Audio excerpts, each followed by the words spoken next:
Good afternoon and welcome, everybody. This would be the Jeff Cameron Show right here on 97.9 ESPN Radio. Thanks for tuning to it. I'm Jeff. That's Tom. We're online at ESPNTallahassee.com. That's where you go to listen live via the streaming free. Always. Don't miss anything, but if you do, remember this, we got you covered. We'll post all 3 hours, both to iTunes and in our own audio vault. So if you miss it, go there, get caught up at your leisure. You can email the show if you want. It's JCS at 979ESPNradio.com. On Twitter, it's at JCameronShow. WTSM app for mobile devices. Also on Twitter, at 979ESPN Radio. Allow you to Periscope. We're back Periscoping today.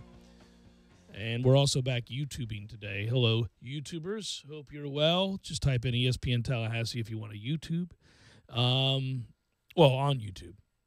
You can YouTube without doing that, but if you want to watch us, you have to do that. Yeah, if you want to get caught in a wormhole of whatever the hell it is, that's what you do. The wormhole on YouTube is decidedly more positive, typically, and productive compared to the wormhole you get into on, say, like, Reddit or Quora or something like that, you know? What is Quora? Never heard of that. Quora is actually interesting. You can people ask questions, and then there are people who are experts in that field. So you could ask like a question about psychiatry or anthropology or something like that, and there's somebody, if you're lucky, a foremost expert in the world, and they have their credentials there, and they'll come in and answer the question. Are those real credentials, or is it somebody out of a garage who just kind of knows what the credentials would look like? I haven't explored the depth to which they, background check on the Quora answer forum. But I do think it is – I think it's probably pretty reasonable. That said, Florida State played baseball last night against Florida. I bet you'll never guess what happened. There's no way you could possibly know, based on precedent over the last few years, what could happen in that wily game of baseball between Florida State and Florida. But I'm here to let you in. I'm going to let you in on what happened. Florida State lost to Florida in baseball, again, for the 8th time in a row, for the 18th time in the last 21 meetings. Oh, buddy. For the 13th time in the last 14 meetings. How does it, like we do this when we get excited about the countdown to the start of the college football season. And, every year, I don't know, it's usually random. I'm reading an article, something happens along the way, and I go, hey, look at that, Tom. We're 92 days away. Or maybe I look at the calendar and I see that we're 84 or 66 or whatever it might be. And then the way that I phrase it, we decide whether or not that has a comfort to it. So if I go, we're 2 months away from football, you go, all right. If I say we're 8 weeks away from football, you go, 8 weeks seems like a long time. If I say, we're 32 days away from football, you're like, all right, that's a lot better than a month, even though, you know what I mean? Right. Like just hearing it. A month is shorter. It feels, you know what I mean?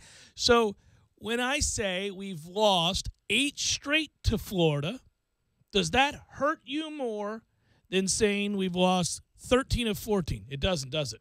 13 of 14 hurts more. We've lost 13 of the last 14.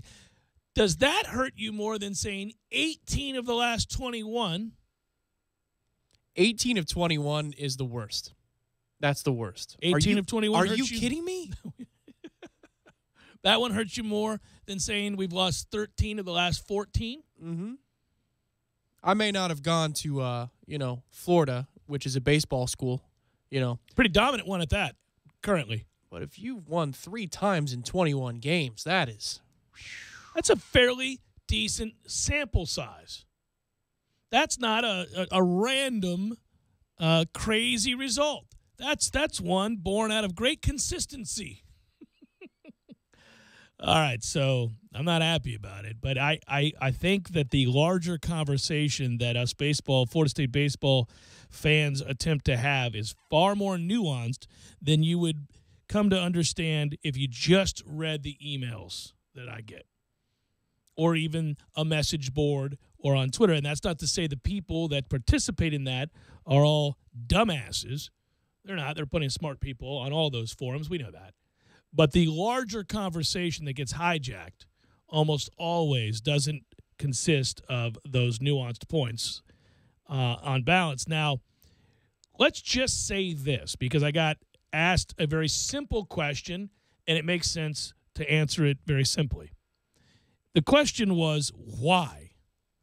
Why can't we beat Florida? Why do we lose to Florida every time we play them these days? And the answer is because Florida is better than we are at baseball. Should I go home? That about sum it up? We could all get our grocery shopping done early. Well, maybe even have a little party out on the deck, hang out, wash away our sorrows. I can't do that tonight. I've got to go do the PGA Tour show tonight. But if it were another night, I'd meet you out on the deck, and we could all commiserate over a pretty obvious thing, which is Florida has a better baseball program than Florida State currently. had you planned on talking about Florida State baseball for 12 segments over the 3 hours today? Because if the answer is yes, then we should just go home, because there's your answer. But it's also an answer, but it's also not the only talking point within that subject. This thing has tentacles. It leads to a greater discussion, doesn't it? Over and over again, it becomes something different than, why do we lose to Florida in baseball? Well, we lose to Florida in baseball because they've got a better team right now.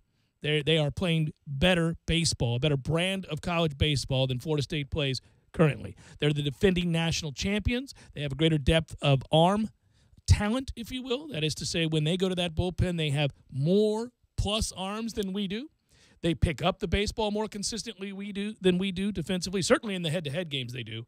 They run the bases better than we do. And they play better than we do.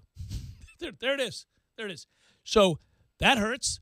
It's not fun to say. It's a reality that slaps you across the face. But then that begs, well, why is that? How did that happen? What do we do about that? Well, and now it's the 4-year-old in the back seat in his kiddie chair. You're driving. Why? Why? Why? Why? Why? Mm-hmm. And that gets complicated because one thing I've come to notice in these larger discussions about the baseball program and where the biggest leaps of logic tend to occur is that there's a football mentality applied frequently. And the downfall of another legend, the end of Bobby Bowden's career at Florida State, Hall of Fame head coach and icon, obviously, near and dear to the heart of all Seminoles everywhere. The demise and the results on the football field are not of Bobby Bowden and his staff at the end of his career are not mirrored by the baseball team. And so it is not the same situation. And yet, if you are to read in bulk the majority of those emails, tweets, texts, or message boards responses, you'll get a lot of that. And I don't know if that's just people who are really young or people who are really lazy or people who don't want to engage in a more nuanced discussion. I don't know. But it's a football mentality because they say, well, you know, we've seen this act before. I mean, you got to move on here. You got to do something different. Well, the baseball team is not losing to the equivalent of Wake Forest 30-0 at home with more talent. They're not doing that. They're not having 500 seasons. They're not middling above, in the ACC. They won that last year. Then they went to the College World Series. They finished in the top 10 of the country, number 6 in the nation. They just had a top 5 recruiting class. So you can't do that because it's not the same thing. The only thing that's the same is that you have an all-time great coach winding down his career. He is at the end of his career. But the results on the field are not the same. And so I don't want to do that because I don't think it's fair and it's not really applicable. Right. This time last year, we were approaching a place where it was something similar. We didn't get there. You know why? Because they turned it around and defied, Yeah, went to Omaha. That's what we did. Turned it all around. Won the ACC tournament and went on and cruised through the postseason into Omaha. There is no doubt push was coming to shove, but our response was to handle our business and handle our business in a way that saw us go back to Omaha for the first time in a while. Yeah, I think it is difficult, though. I am not trying to ignore a bigger conversation or dismiss concerns. I think it is, even though the series against Florida has been, in many ways, as I've said time and again, and if you're a regular listener to this show, you're really tired of hearing it, has been bastardized. Okay, that series is not a series. It's a bunch of one-offs. It's almost like an exhibition. It's a one-off. I mean, one of the games, Tom, you and I were talking before, it is an exhibition over in Jacksonville. It's meant to draw huge crowds that college baseball seldom sees.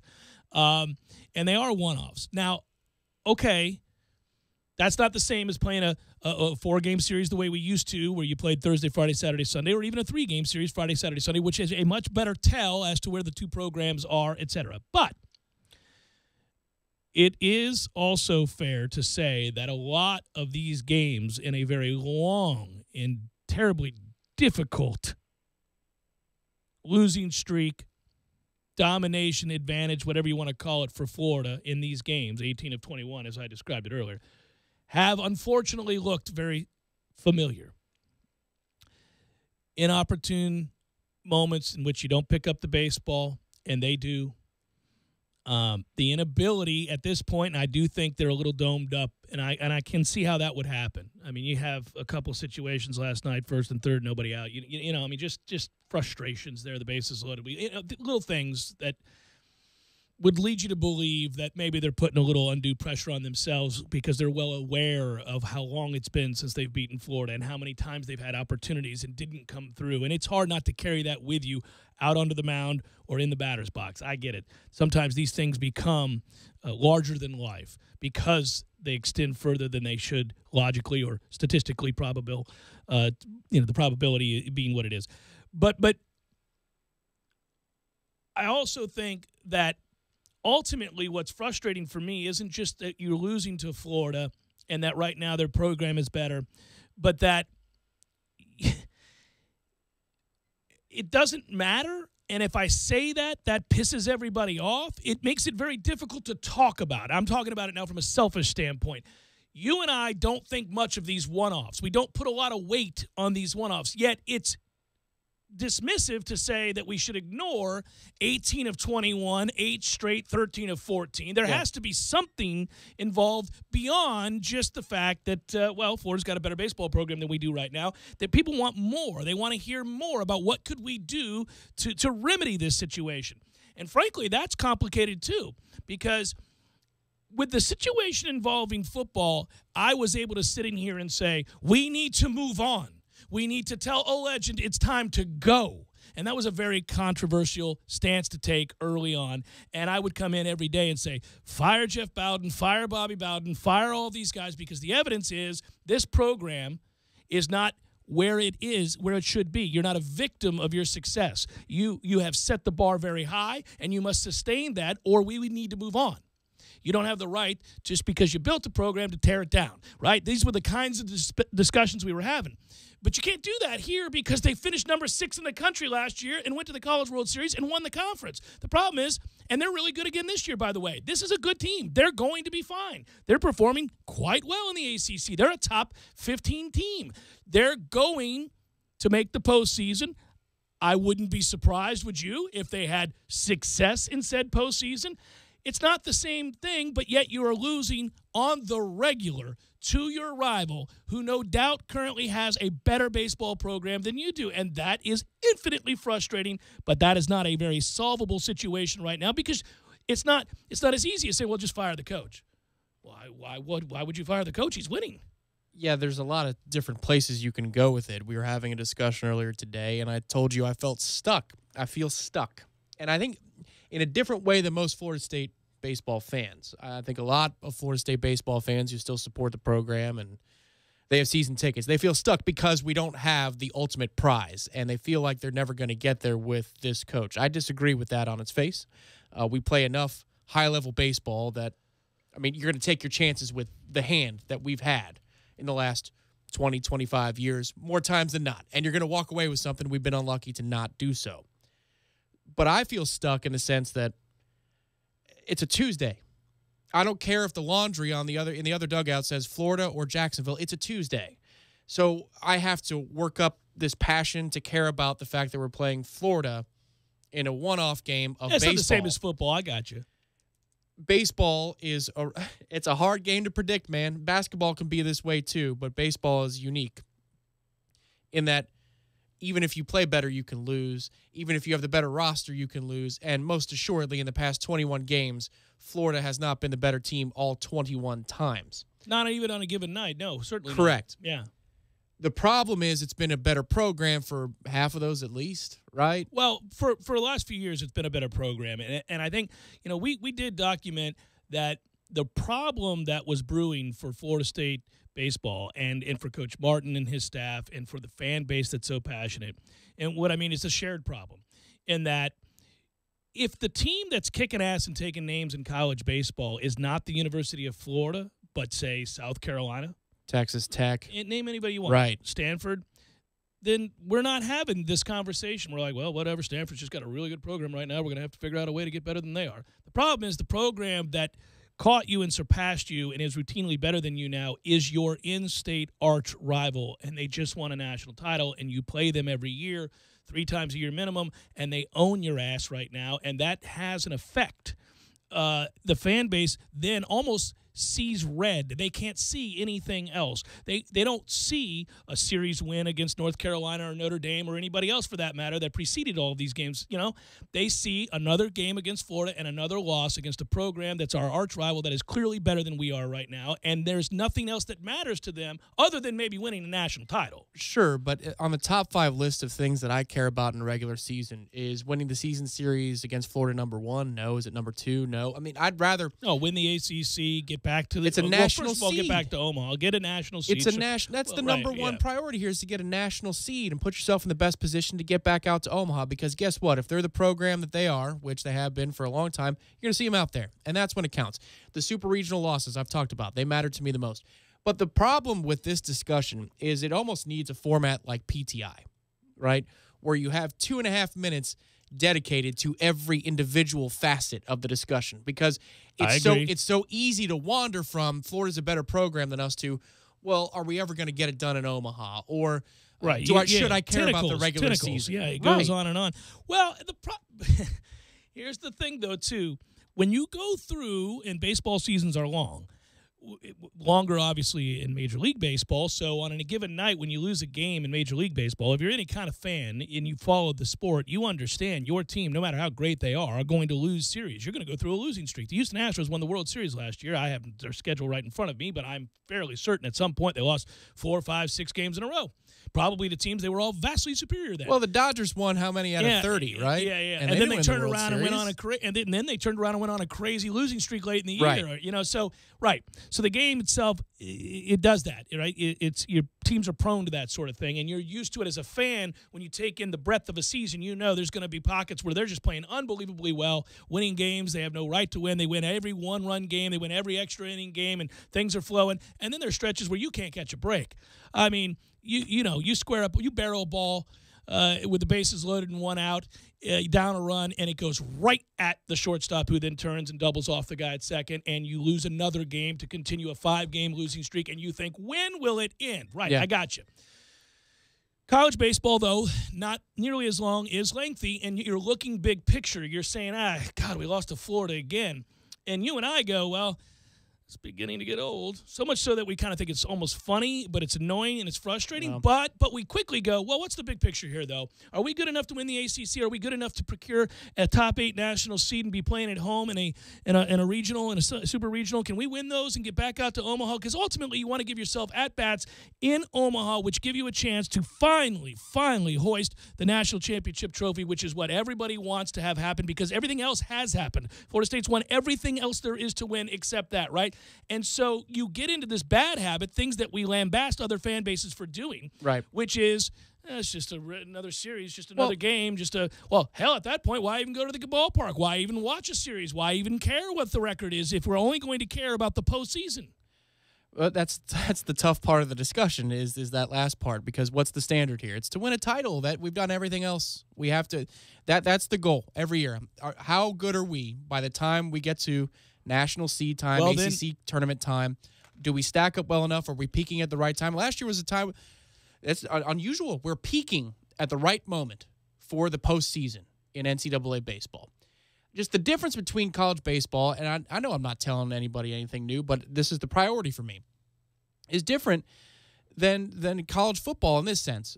In the 80s and 90s, especially, a BCS era even, you had to beat your in-state rivals to win a championship. They were on the road to the championship. It wasn't but one time we played Florida in a rematch that it was for a national title. All those other seasons, you had to beat Miami, you had to beat Florida in order to have the right to win a national title in football, right? In baseball, you're playing Florida on a bunch of Tuesdays. Super regionals are different, but we're talking about largely a streak here that's built on losing on Tuesdays to Florida. That doesn't change for me largely whether or not we're going to be good enough in June to win the whole damn thing. So that's where it gets difficult. I get it. I want to beat my rival, but it's not like football. You must beat your rival in football in order to have a right to go play for a national title before this playoff existed. Right. So it's fundamentally different the way I look at these games, and I walk away from them after we lose again. It's old, but it's not life and death the way it is that last Saturday in November if we lose to Florida. It's not the same.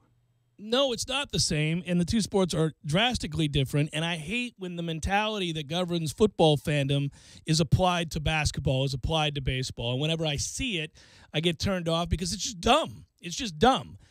But I also am, just like everybody else, I almost cursed there, very tired of losing to Florida. It doesn't feel good. I'm not saying because the guy who emails and says, you guys don't even seem to care that we can't beat Florida in baseball right now. I care, but I don't care nearly as much as that guy who's bothering to send that email at 11:30 at night after a Tuesday night one-off game that we lost that won't have a bearing, frankly, on the bigger picture, which is the ultimate goal, which is to get back to Omaha. I mean, it's unlikely to. I mean, again, right as it stands right now, if you were to look at the RPI, and you go to Boyd's World, wherever you're looking, Florida State's a top 8 national seed right now. Now, it's tenuous, but they are. Take my note card. I largely do not care beyond the fact that it's for pride and RPI purposes. So if it's a super regional, all the eggs are in the basket, and it's got more than just being a super regional. It's more than just a ticket to Omaha that you're fighting for. Yeah, it's adding fuel to the fire that you already, obviously. The elimination game we played years ago before we lost to TCU. Are you kidding me? I'm all in on that game, and it's got extra because we could send Florida home in this situation, which we did. Mm-hmm. But a Tuesday? No, I'm sorry. It doesn't work the juices up. It feels fake to me. It's like the Subway Series with the Yankees and the Mets when they play a couple of games in July. It's nice to win that. Oh, yeah, but flip it on its head. If we won 18-21 and Florida beats us to a national title, does it mean a hill of beans? No, right. No, ultimately, it doesn't mean a damn thing. Ultimately, all you're caring about is, you can lose every battle there is. If you win the war, you're fine. Right. And certainly that is a big picture way of looking at it. I know, though, that when you're over there at Hauser, man, and you listen to people talk or you run into people who are passionate Florida State fans, and I admire passionate people in general.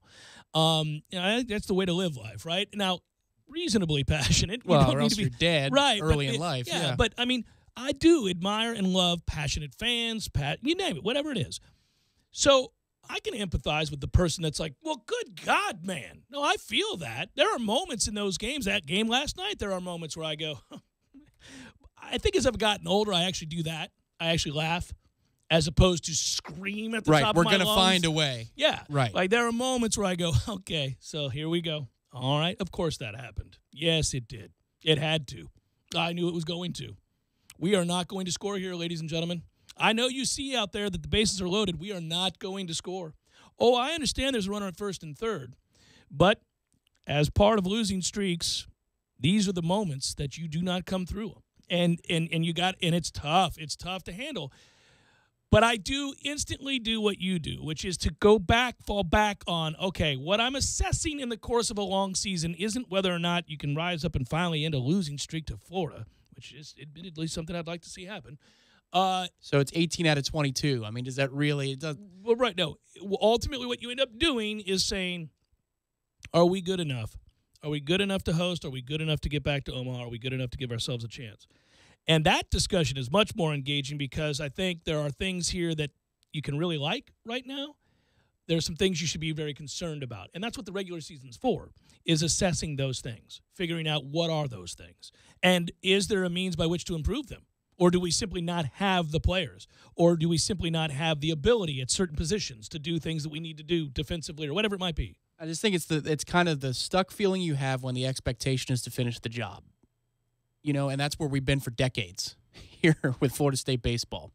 For example, again, my hockey club, the ride up, the rise to prominence, that's already happened. So I'm looking at a season success or failure as winning the whole damn thing.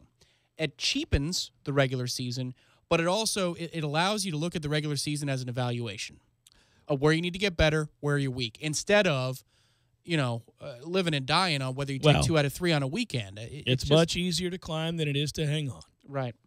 And Florida State baseball has not had to climb, to use the parlance there. It's not had to climb in 40 years. This is the unique thing about last year's second half.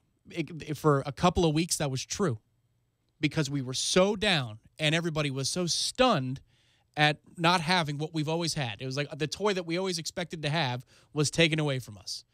We realized how spoiled we were. So then, out of nowhere, it's taken away, and then they rise, and they go crazy in the second half of the season. That had a little bit of fun to it. That was unique. We'll expound on this because we got some interesting responses while we were talking, as I thought we might. And that there is more nuance to this even than we're providing. Oh, sure. As well. And it's not. I don't always have the right opinion, and I have my own opinion on this. This is how I see it. You may not be wrong either. But this is something that I think the fan base. Okay, I actually think it's applicable to the Florida rivalry in the current losing streak, but I think it's bigger than that. I think it is about not having the national championship. That they did makes the groans louder at Hauser last night, right? Much different. That they have one and we don't, and that we've been largely over the course of that career of Martin's the much better baseball program, and it didn't matter because they won the race. They got there before we did, and the only thing that can alleviate that frustration is to win one and even it up. When we won the national championship in football in '93, when I talk to my friends that are Gators, and my stepdad who's a Bull Gator, really devastated. My God, you've had a program for how long? Yeah, they're like, oh, you've been playing football for half the time, and you've outshined us, I see. Like, yes, we did, and don't think I didn't bring that up all the time. And that obviously weighed on them forever. And now the two programs each have 3, so it's kind of like, all right, I'm looking at you. They still had a 50-year head start. Come on, guys. No. I mean, we exceeded anything they did in a much faster time. Of course, we know that, and they know that too. But right now, if you're a Florida baseball fan, I mean, you sit down next to a Florida State baseball fan, you're like, oh, all those years where you guys were a better program did not get you that national title. Now, did it? It's hard to win one.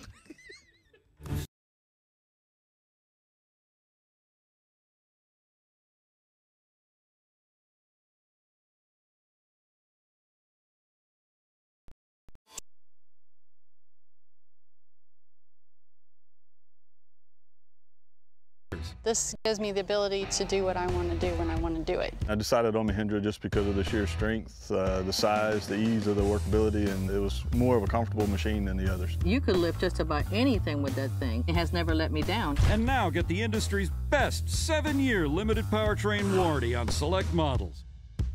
TNT. Sorry, boys, I did not have time to pack. We got this. It's right here, guys. We got this. I thought I could handle it. We got this. Moving doesn't have to be a hassle. Call us first at 2 Men and a Truck.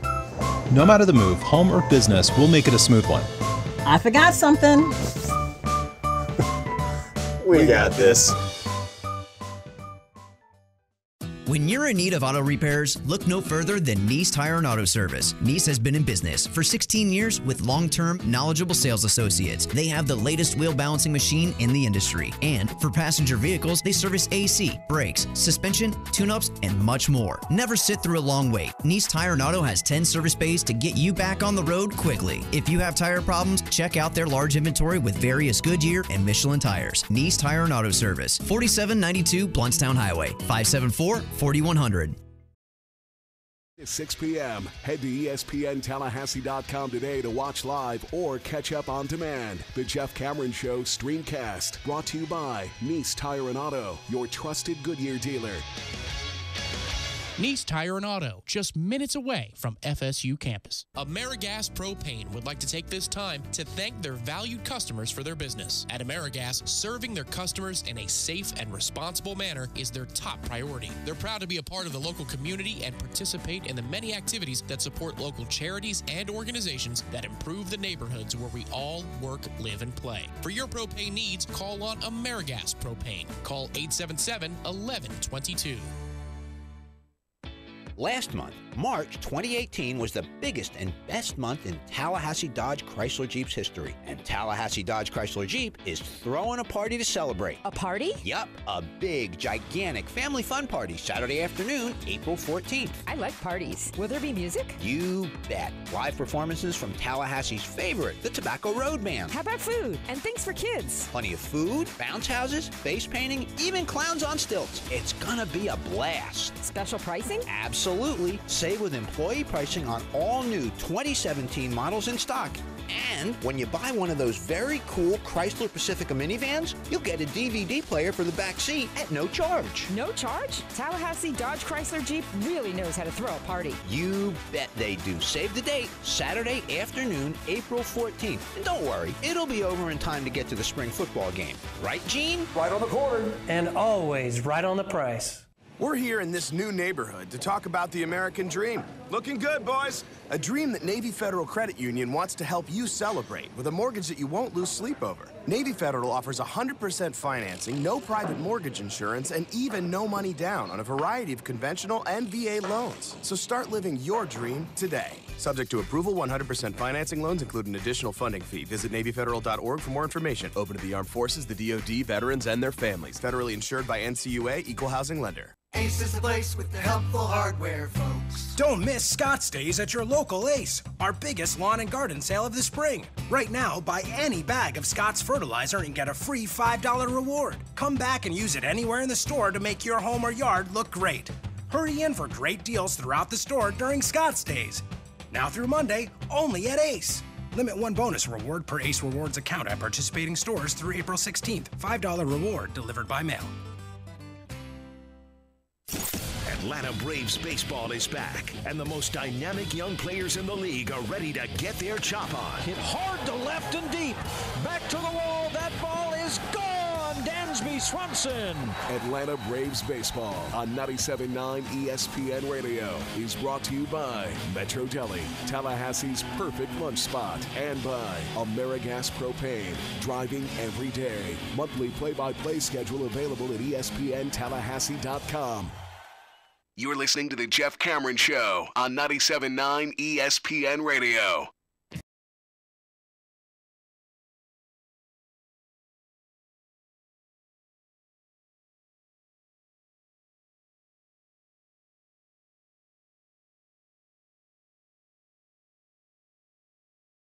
Let's go.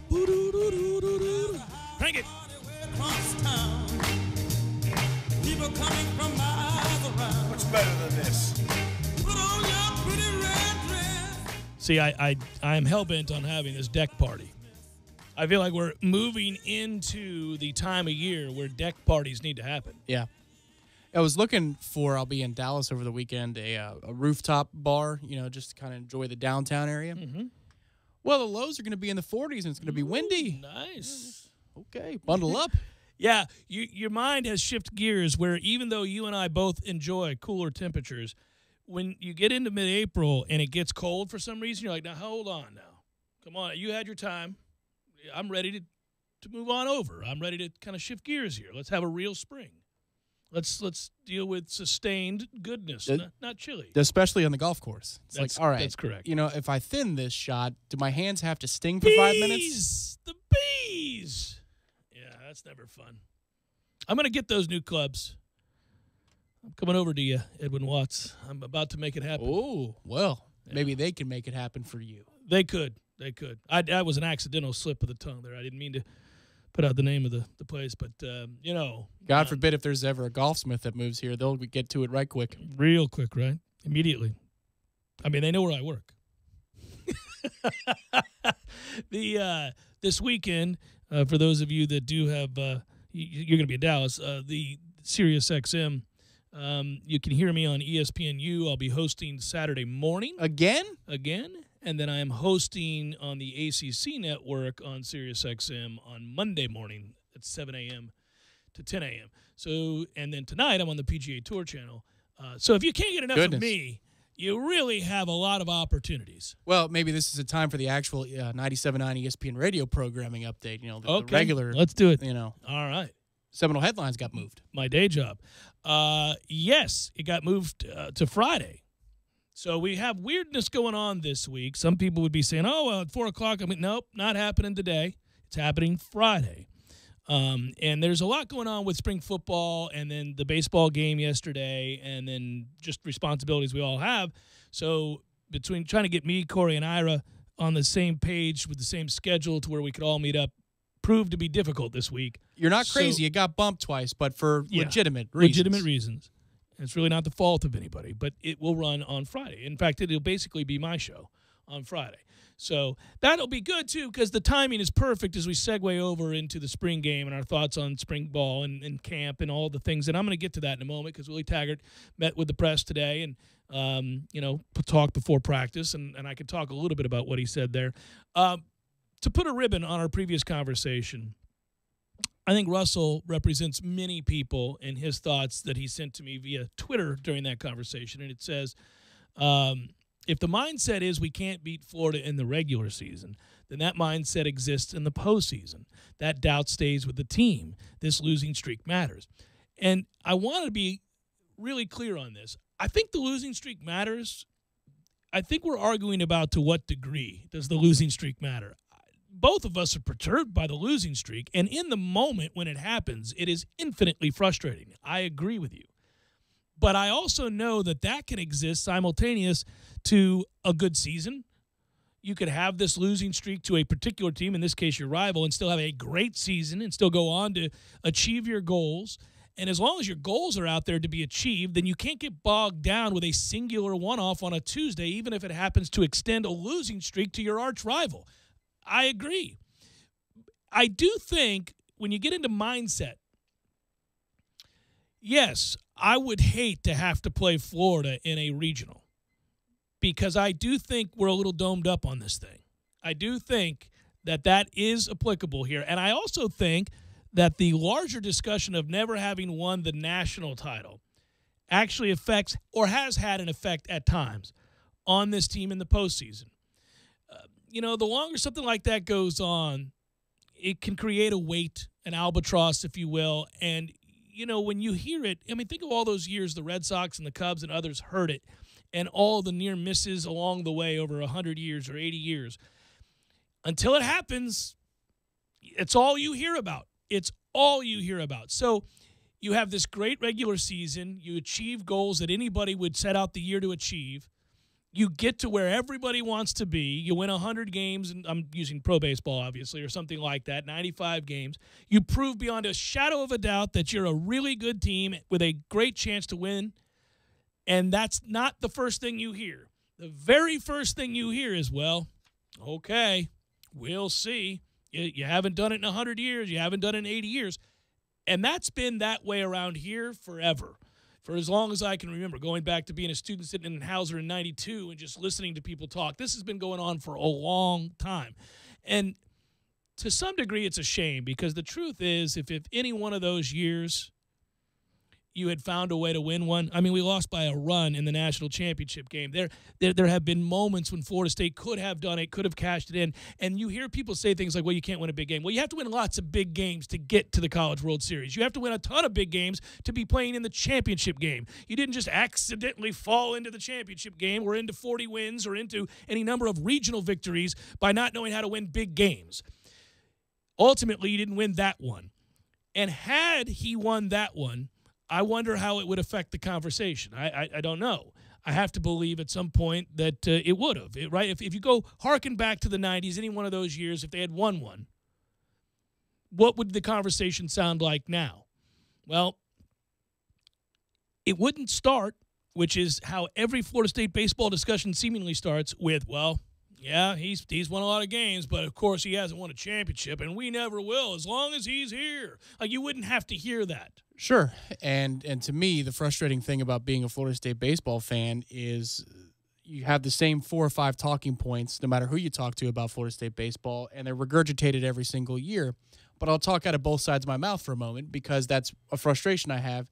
Yet, as I consume it for the season, I measure against one thing. Yeah, you measure against one thing, a championship, because everything else has been achieved. Right. Which is, unfair. So you're stuck. You are. It's Until certainly something a feeling, happens, one way or the other. Either new blood comes in or you win one. But you're stuck in limbo. And I can't imagine. I mean, I'm only 31. I was a student here in the mid part of the last decade. Boy, for somebody like you've been around for. But if you think about this, you're right, Tom. I'm going to further illuminate that. I will tell you that, one thing is true about when you're at Hauser, that is an old crowd. Okay, that's we got old fans. They've been around a long time. Not everybody, but a lot of elephants. Long memories. Those people have been around and seen some things, and they've seen a lot of glory. They really have, and it's easy to forget that. But, man, if you've been coming to games since, 1982 or something. You know what the unique thing about that is, though? How many times have the last game of a season that they've consumed, have they been a win?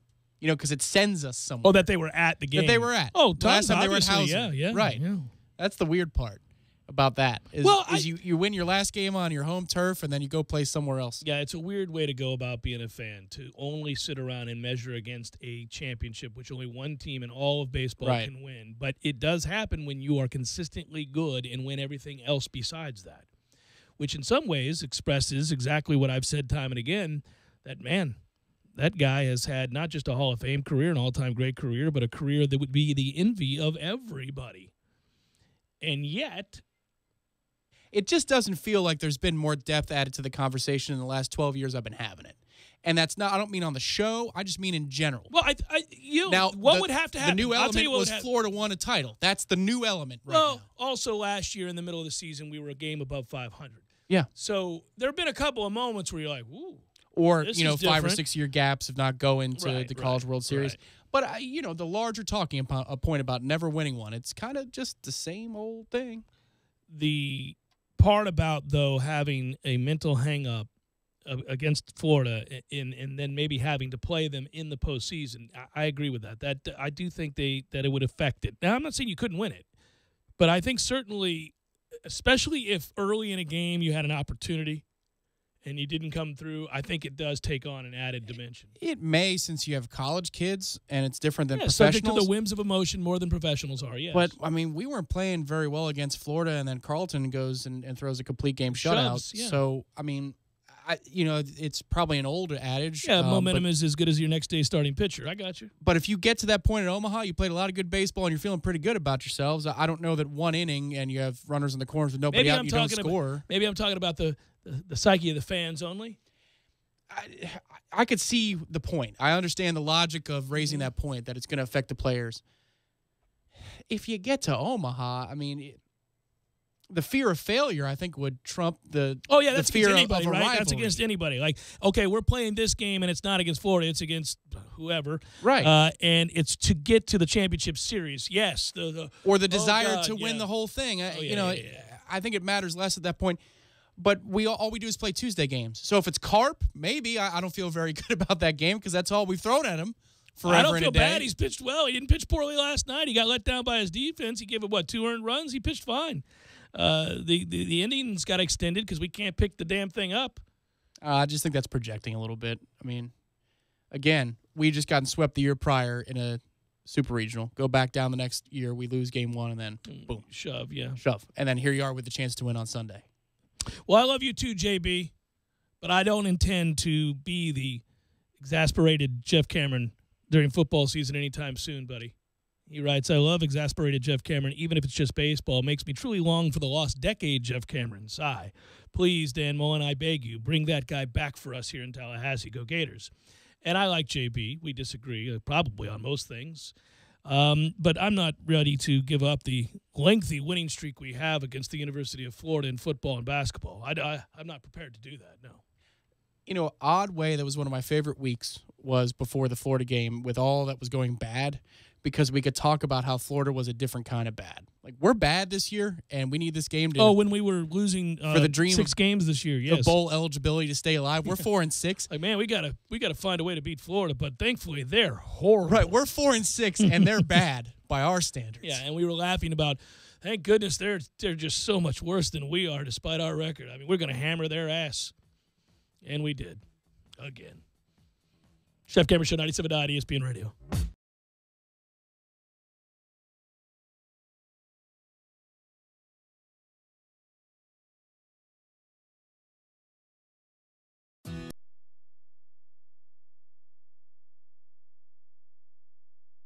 Years with long-term, knowledgeable sales associates. They have the latest wheel balancing machine in the industry. And for passenger vehicles, they service AC, brakes, suspension, tune-ups, and much more. Never sit through a long wait. Nice Tire and Auto has 10 service bays to get you back on the road quickly. If you have tire problems, check out their large inventory with various Goodyear and Michelin tires. Nice Tire and Auto Service, 4792 Bluntstown Highway, 574-4100.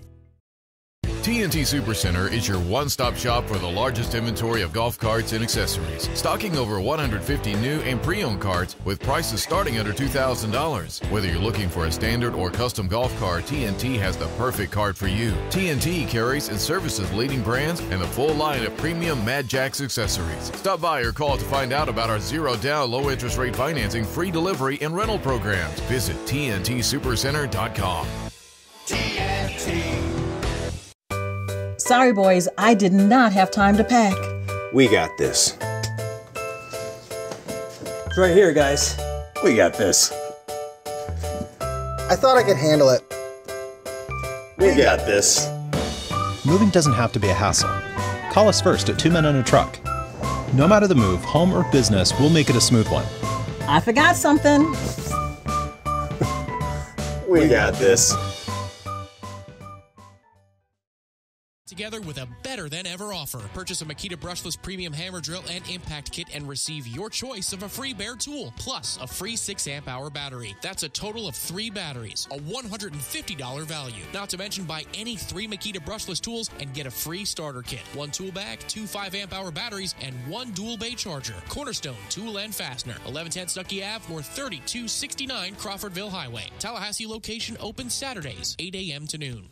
Hi, honey. How was your day? It was fine. Pretty uneventful. How about you? Well, I called the auditors this afternoon and made an appointment for one to come out to the house. Wait, what? Have you lost your mind? Auditors? Why would you call them? Now we have to find our tax returns, paycheck stubs, and financial records, not to mention all those forms. Good grief. Relax, honey. It's not that kind of auditor. It's not? No. I called the City of Tallahassee Utilities and scheduled a free energy audit. Energy audit? Right. It's when an energy auditor from our own utilities comes out to the house, examines the structure, and checks our energy and water systems, and then recommends changes we might make to save energy, water, and money. And you said it's free? Absolutely. It's free from the City of Tallahassee Utilities, our own utilities. Sounds good to me. Let's save some money. If you're a City of Tallahassee residential, electric, and natural gas customer, you can schedule a free energy audit. Call 891-4YOU. That's 891-4968. And schedule your free energy audit at a time most convenient for you. A message from the City of Tallahassee Utilities, your own utilities.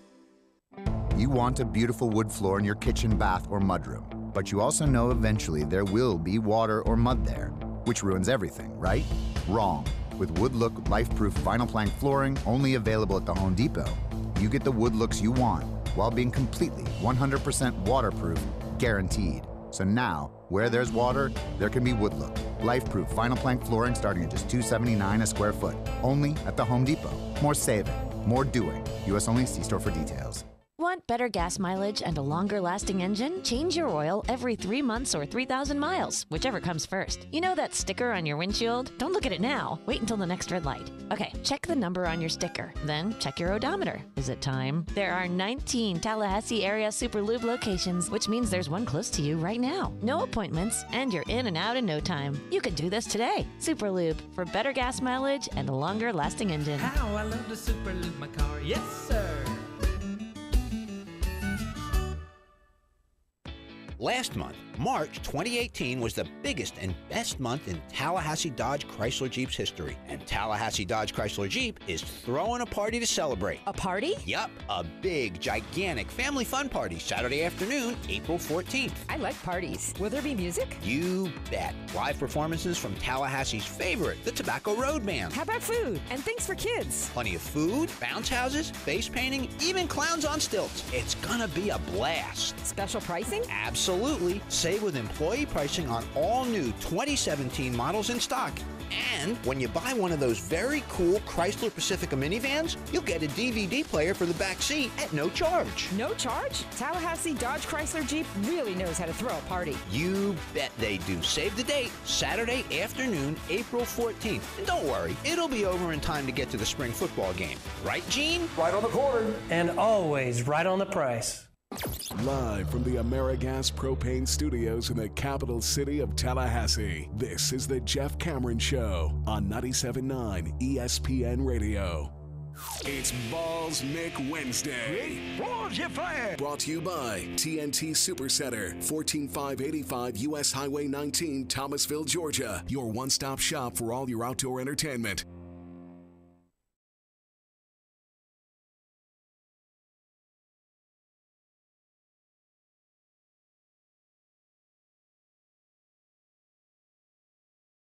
Mentioned the spring game, so I'll lead with that to begin the 4 o'clock hour because we'll play audio from Willie Taggart. Talk a little bit about the different methods applied this spring to get this team ready for the summer and what they'll be taking with them from these practices into the offseason so that when they get together on their own, trying to, again, adhere to a certain tempo that is vastly different, to say the least, from what we did a year ago. This isn't even like a palimpsest. There's no even, there's no visible traces of things from before, and that's going to be really, really interesting. So I'm kind of curious. He's been a little more engaged, too, these last couple of media availabilities. Today he was, because he can be monotone, but also he seems like he's tired and still taking on a whole new project that was behind when he started. But it seems like he's got his footing, and now he's starting to really shoot from the hip a little bit and tell, what's going on. Have some fun with it. Paley Hockman is going to be able to play. He was dealing with a foot issue. Cam Akers will be able to play. He's going to be solid on Saturday. Well, I mean, he's able to play on Saturday. I don't know if he'll play well. Guess I can't predict that. I'm going to assume he does. If he has a fair chance. Yeah, I think he'll play well. And setting the tone for things was what I thought was interesting to hear from Willie today about rolling into this offseason. You're right. He's more engaged right now. He is a bit more gregarious, and he's never been, he's not standoffish in any way, but he's more engaged in talking. I think he feels good about what they accomplished, but I also think he realizes they have a long way to go. And coaches always feel like the job's not even close to being done, and they need more time. They need more time, and they just, that's what happens. When you're coaching college, you probably always feel that way because there is a severe limitation on said time. By the way, nothing to do with nothing but baseball here for a second. Saw Tim Kirchin tweet this out, and since this is a short segment, I'll just throw it out there. We were talking about Stanton's Captain Whiffy and the 5K strikeout games this season. He has 2 of them already. That was a lot of fun to talk about. Joe DiMaggio struck out 5 times total during his 56-game hitting streak. He didn't strike out once in that hitting streak over the final 32 games of that streak. Not once, let alone 5 times in one game. 5 times in the entire streak. Different game, different time, I got you. But sweet Jesus, that is unbelievable. Listen, I caught a lot of the Mets-Marlins game last night, and there was a lot of 3 true outcome stuff going on. It was tough. It was tough to watch for a good hour. Much more enjoyable watching the Pirates kick the hell out of the Cubs. Lots of action. We just hit the ball all over Wrigley Field. A couple of home runs, doubles in the gap, just really pasting the Cubs.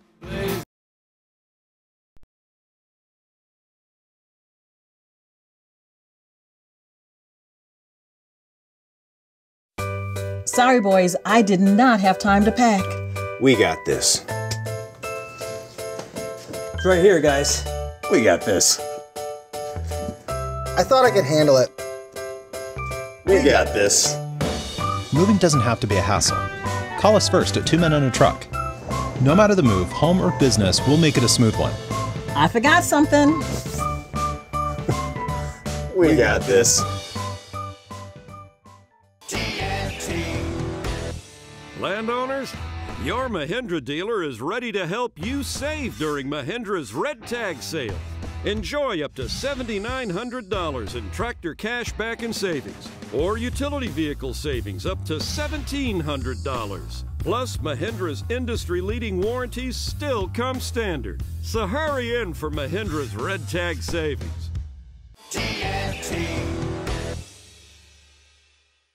When you're in need of auto repairs, look no further than Nice Tire and Auto Service. Nice has been in business for 16 years with long-term, knowledgeable sales associates. They have the latest wheel balancing machine in the industry. And for passenger vehicles, they service AC, brakes, suspension, tune-ups, and much more. Never sit through a long wait. Nice Tire and Auto has 10 service bays to get you back on the road quickly. If you have tire problems, check out their large inventory with various Goodyear and Michelin tires. Nice Tire and Auto Service, 4792 Bluntstown Highway, 574-4100.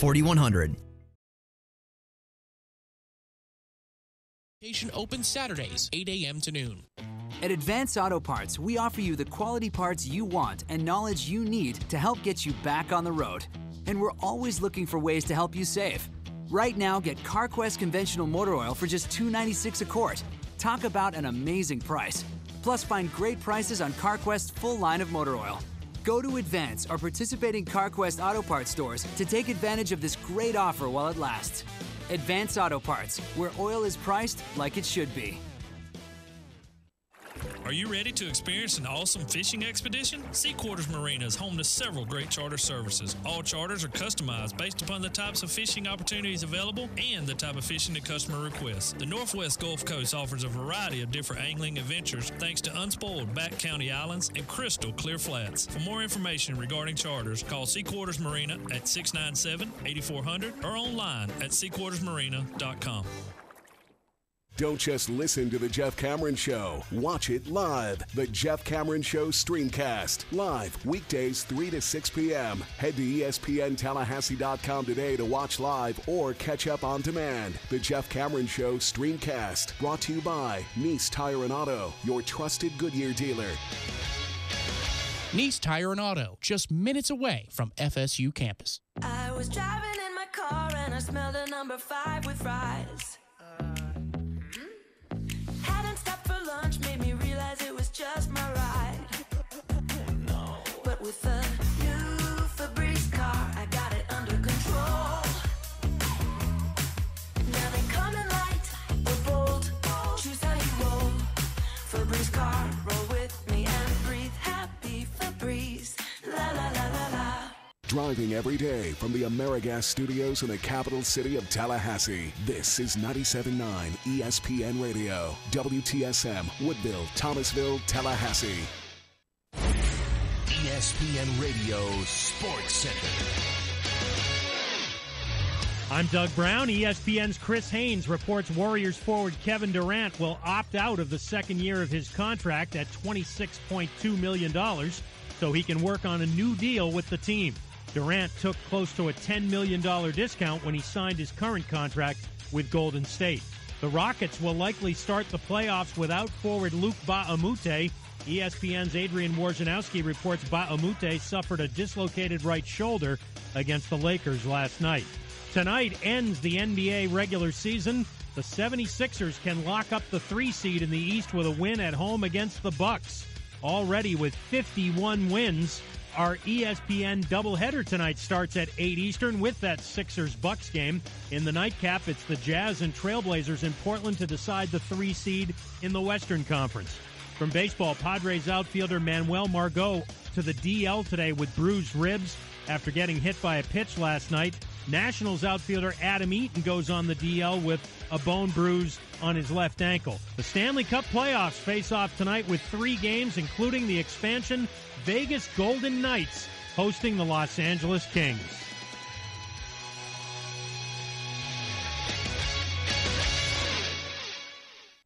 Live from the AmeriGas Propane Studios in the capital city of Tallahassee, this is the Jeff Cameron Show on 97.9 ESPN Radio.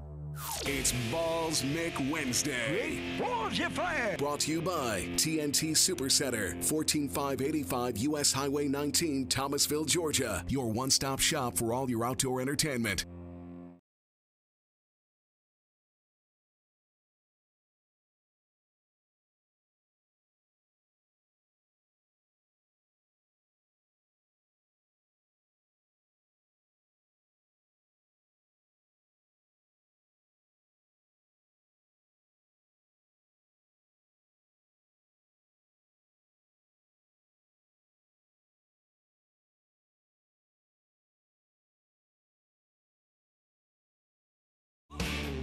Hour number 2, Jeff Cameron Show, 97.9 ESPN Radio. Thanks so much for tuning to it. Hope you're hanging in there on a Balls Mick Wednesday.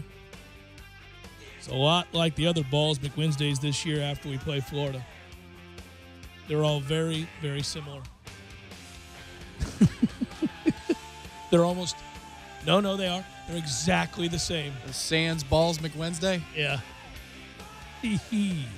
We're online, ESPNTallahassee.com. That's where you go to listen live via the streaming. Free always. Don't miss anything. If you do miss something, we'll post all 3 hours to iTunes. We'll also post it on our website, the archived audio, ESPNTallahassee.com. Email the show if you want. It's JCS at 979ESPNradio.com. On Twitter, it's at JCameron Show. It's also at 979 ESPN Radio. And that's because, you can Periscope while you're there. Did you know that? Apparently, Nolan Arenado's throwing it down. Just now, he charged the mound. And Buster Olney said, as far as baseball things go, this was a pretty nasty bench-clearing incident. We got a good one? Oh, man, I love baseball fights when they actually happen. If somebody actually swings and gets a shot in.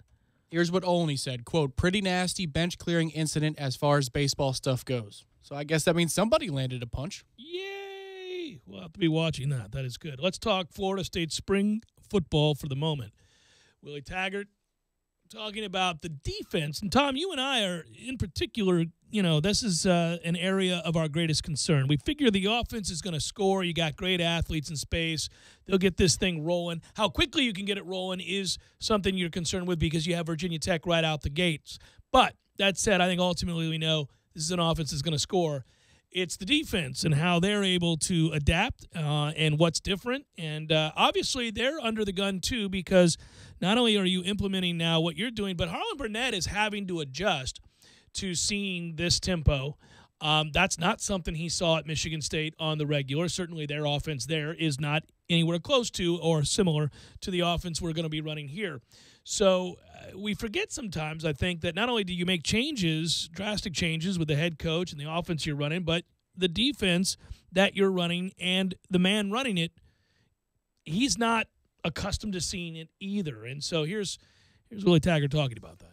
What are you seeing from the defense, and do you feel they'll be up to the challenge to defend offenses that run at the pace that you like to do? I do. I think as right now, again, it's learning for all of us. Our offense, learning how to play at that tempo, and then our defense learning how to defend at that tempo. And I think more importantly, as a coaching staff, I look at Coach Barnett and all. Him learning to face that as well. You see it during the year when you go against teams, but to see it every day, that helps you. And it helps you organize your practice and your thoughts on what you want to do defensively, to try to stop it. I don't necessarily think it's because of the speed. I think it's when you try to do too much defensively is what gets you. And we got to find a way to be simple, just like we say on offense. It's been simple and allowing our guys to play, and that's the thing I like about Coach Barnett and what he's doing with our guys. He's allowing them to play, and they're getting lined up, and to me they're doing a pretty good job, and what they're doing. So I think all of our guys are learning to play with that tempo and that speed, and hopefully come the fall it be seamless once we go out on the football field, and it's kind of like practice.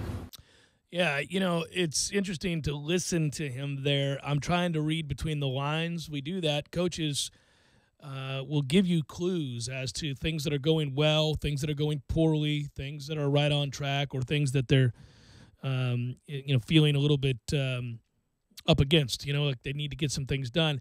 And when you listen to that, when you hear him talking about learning how to defend at that tempo, and Coach Barnett dealing with this for the first time as well, and the need to simplify, I think that's interesting. Is he sending a message there that perhaps we've been doing too much early on and we can just simplify this? Yeah, I think so. I think that that's clearly a suggestion he's made as the head coach. And he even qualifies it earlier in the statement, saying that Coach Barnett doesn't go up against the system every day. So if he's trying to streamline everything on offense, well, now's the best time to, have the same message, consistent message on defense. And he talked about that actually a bunch today, where it was, let's just parse things down and give the players things in morsels that they can handle, portion control almost. I want to give Aslan credit. Wake Up War Chant, you hear him every morning, but also on warchant.com. His work's there. He asked that question, so I should at least note that. Ira asked this questions about different methods, and here's some more audio from Willie Taggart. Pops talked about just how enjoying football again, just kind of been a new opportunity for him. Is that one of the nice things about a coaching change, is that guys may sometimes feel energized for a new opportunity? I don't necessarily say if that's a good thing about a coaching change.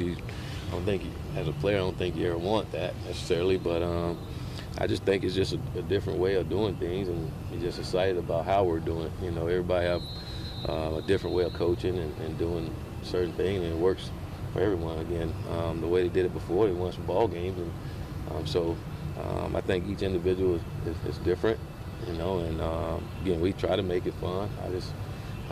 I believe in that. I mean, it is a game, and you want to make it fun, but you also understand that we got to do the thing that it takes to win.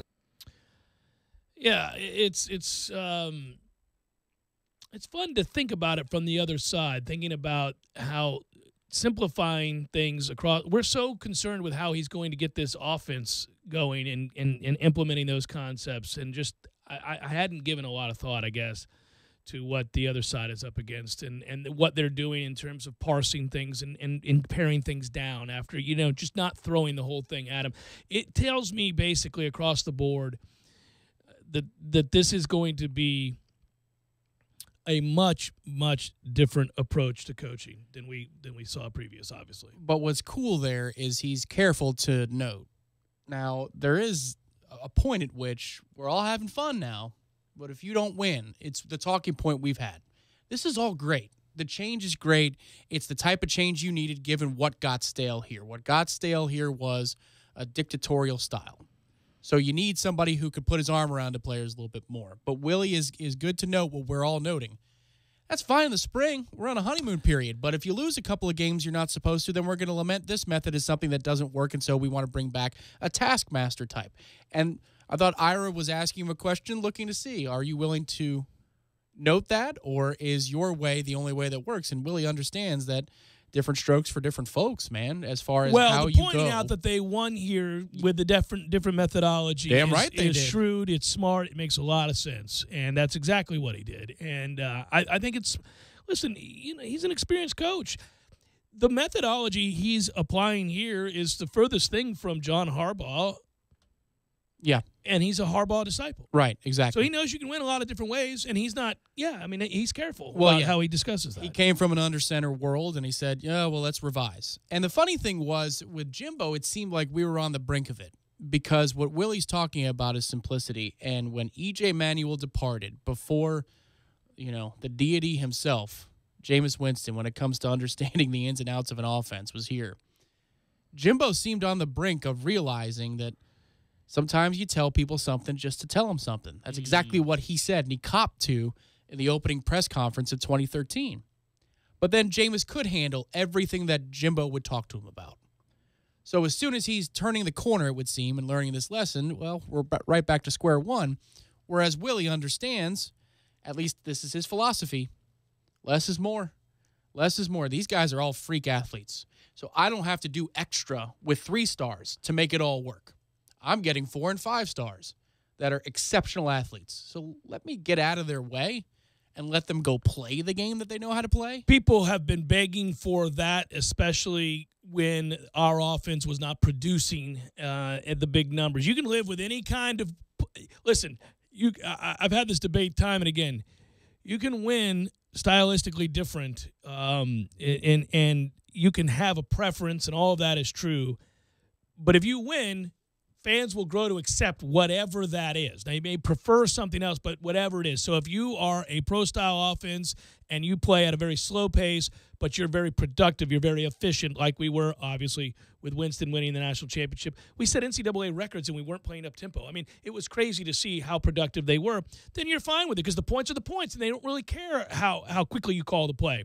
But when you stop scoring and you're not winning and you're boring as hell because you have a style of play that's not a lot of fun, and you look around the country and everybody else has implemented this other thing and they're able to score, then you're starving. You're like, wait a minute, it can be done. You can simplify things. You can get athletes in space. We need to see that here. Why aren't we seeing that? And people got so frustrated. Well, you're going to see it now. But also remember, when that's not working, that is maddening because you are off the field with the quickness. Yes. Or you're playing games because your defense is so tired that are in the 50s and you're not done. Like you score 52 and yet you feel like you need another touchdown. That's going to be its own brand of tough too.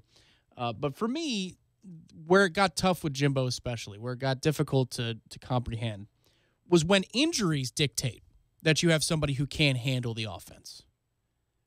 You got to help them out. That's when it gets frustrating to me. Yeah. If you have a bunch of level veterans, of stubbornness if you have a bunch of veterans, that's great.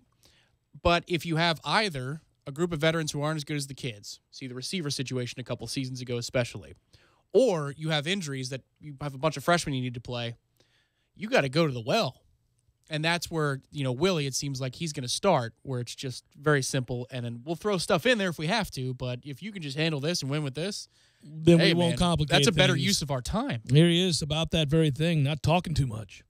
We just don't tell them much, don't talk too much. Sometimes that's more of a problem. When you talk too much, then you confuse the kids. So we try to talk less and do a good job of teaching the fundamentals and techniques of what we're doing. But sometimes they get confused when you talk so much, and then they're out there on the field and things happen fast, and you're trying to think about everything Coach told you, and you can't get it all at once. And then the kid looks slow or he look confused, and we got to make sure as coaches, we spend all day watching film and all, and we know it. We can't throw it all on our kids. They still got to go to class and have a test they got to study for, and we can't confuse football. It's pretty simple. They know how to play. We just can't confuse them. He said that really from the get-go. He talked about I think this is getting back to the level of a caliber of athlete that you can recruit to a place like this, and Willie being a former player, very productive one at that, himself, he understands that if you bring in elite level players, you don't have to overly complicate the mission on a play-to-play or week-to-week basis. Give them an opportunity to make plays. Right, and I think that's the funny thing is, looking back at the Mickey Andrews situation, right, where we felt like the game had passed Mickey by. Well, he didn't have the athletes like he did. I think it's half of one, half of the other. The scheme was very simple, very limited, and it put us at a disadvantage when you get into the complexities of defense, disguises, exotics. But if we were recruiting at the same level we were all those years, that system probably does pretty good. Yeah, it does fine. Yeah. Right. Yeah, So yeah. that's the hard balancing act. You do have to get complex at times. A game plan can be formed, something that was not seen primarily on film, and you catch a coach by surprise. Absolutely. And that scores you 10 points. Yeah. No, it's funny, too. How often have you as a football fan or been around others watching a game yelling, you don't have to be so cute. Well, sure. Bigger, stronger, faster. Let's go. How many times have we watched that in the NFL, man? Cincinnati that year. And coaches can't help themselves. They but can't. That's calling what, trick plays. You're like, you got the better players. it's Boston College here when Jameis was here. The game in the rain. Oh, Remember they had us beat, and then they called a flea flicker? Trick play. Or a toss pass, whatever the hell It was a toss pass, and it was hilarious. And I remember going, oh, no. You had us. You had us. We were reeling. You're going to lose. Thankfully. Coaches are weird like that.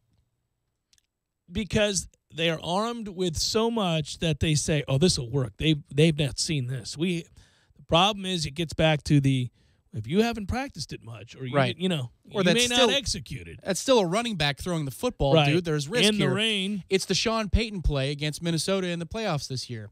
That's a hell of a call. It's wide open, but it's also not Drew Brees throwing the football in that play. There's a chance it might go wrong. That's awesome. I still crack up thinking back. There are those moments, and unfortunately, what's better than this is guilty of both of them, right? He had the game. Guy's getting cute. Oh, ridiculous. He also didn't go for it. That was 2013. I think he kicks a field goal there. Probably still would have come back and won, but he certainly made it a lot easier to do, didn't he? That was great. Jeff Cameron Show, 97 Odd, ESPN Radio.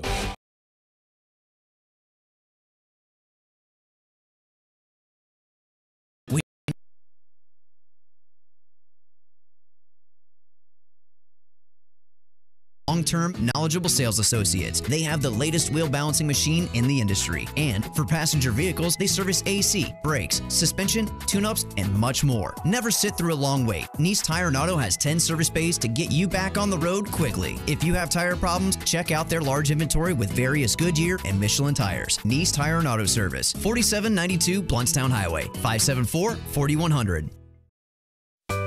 Sorry, boys, I did not have time to pack. We got this. It's right here, guys. We got this. I thought I could handle it. We got this. Moving doesn't have to be a hassle. Call us first at 2 Men on a Truck. No matter the move, home or business, we'll make it a smooth one. I forgot something. We got this.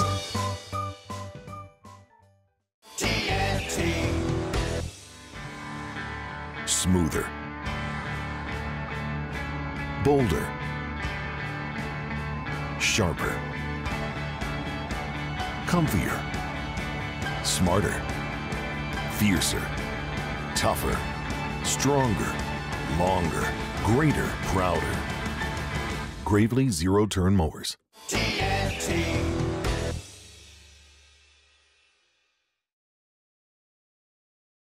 Next to Earth Fair is your headquarters for Trivia Tuesdays, Beer Bingo Thursdays, and of course, all the moments you'll never forget. For the championship! The Corner Pocket Bar and Grill, 2475 Appalachian Parkway. Tallahassee loves the Corner Pocket.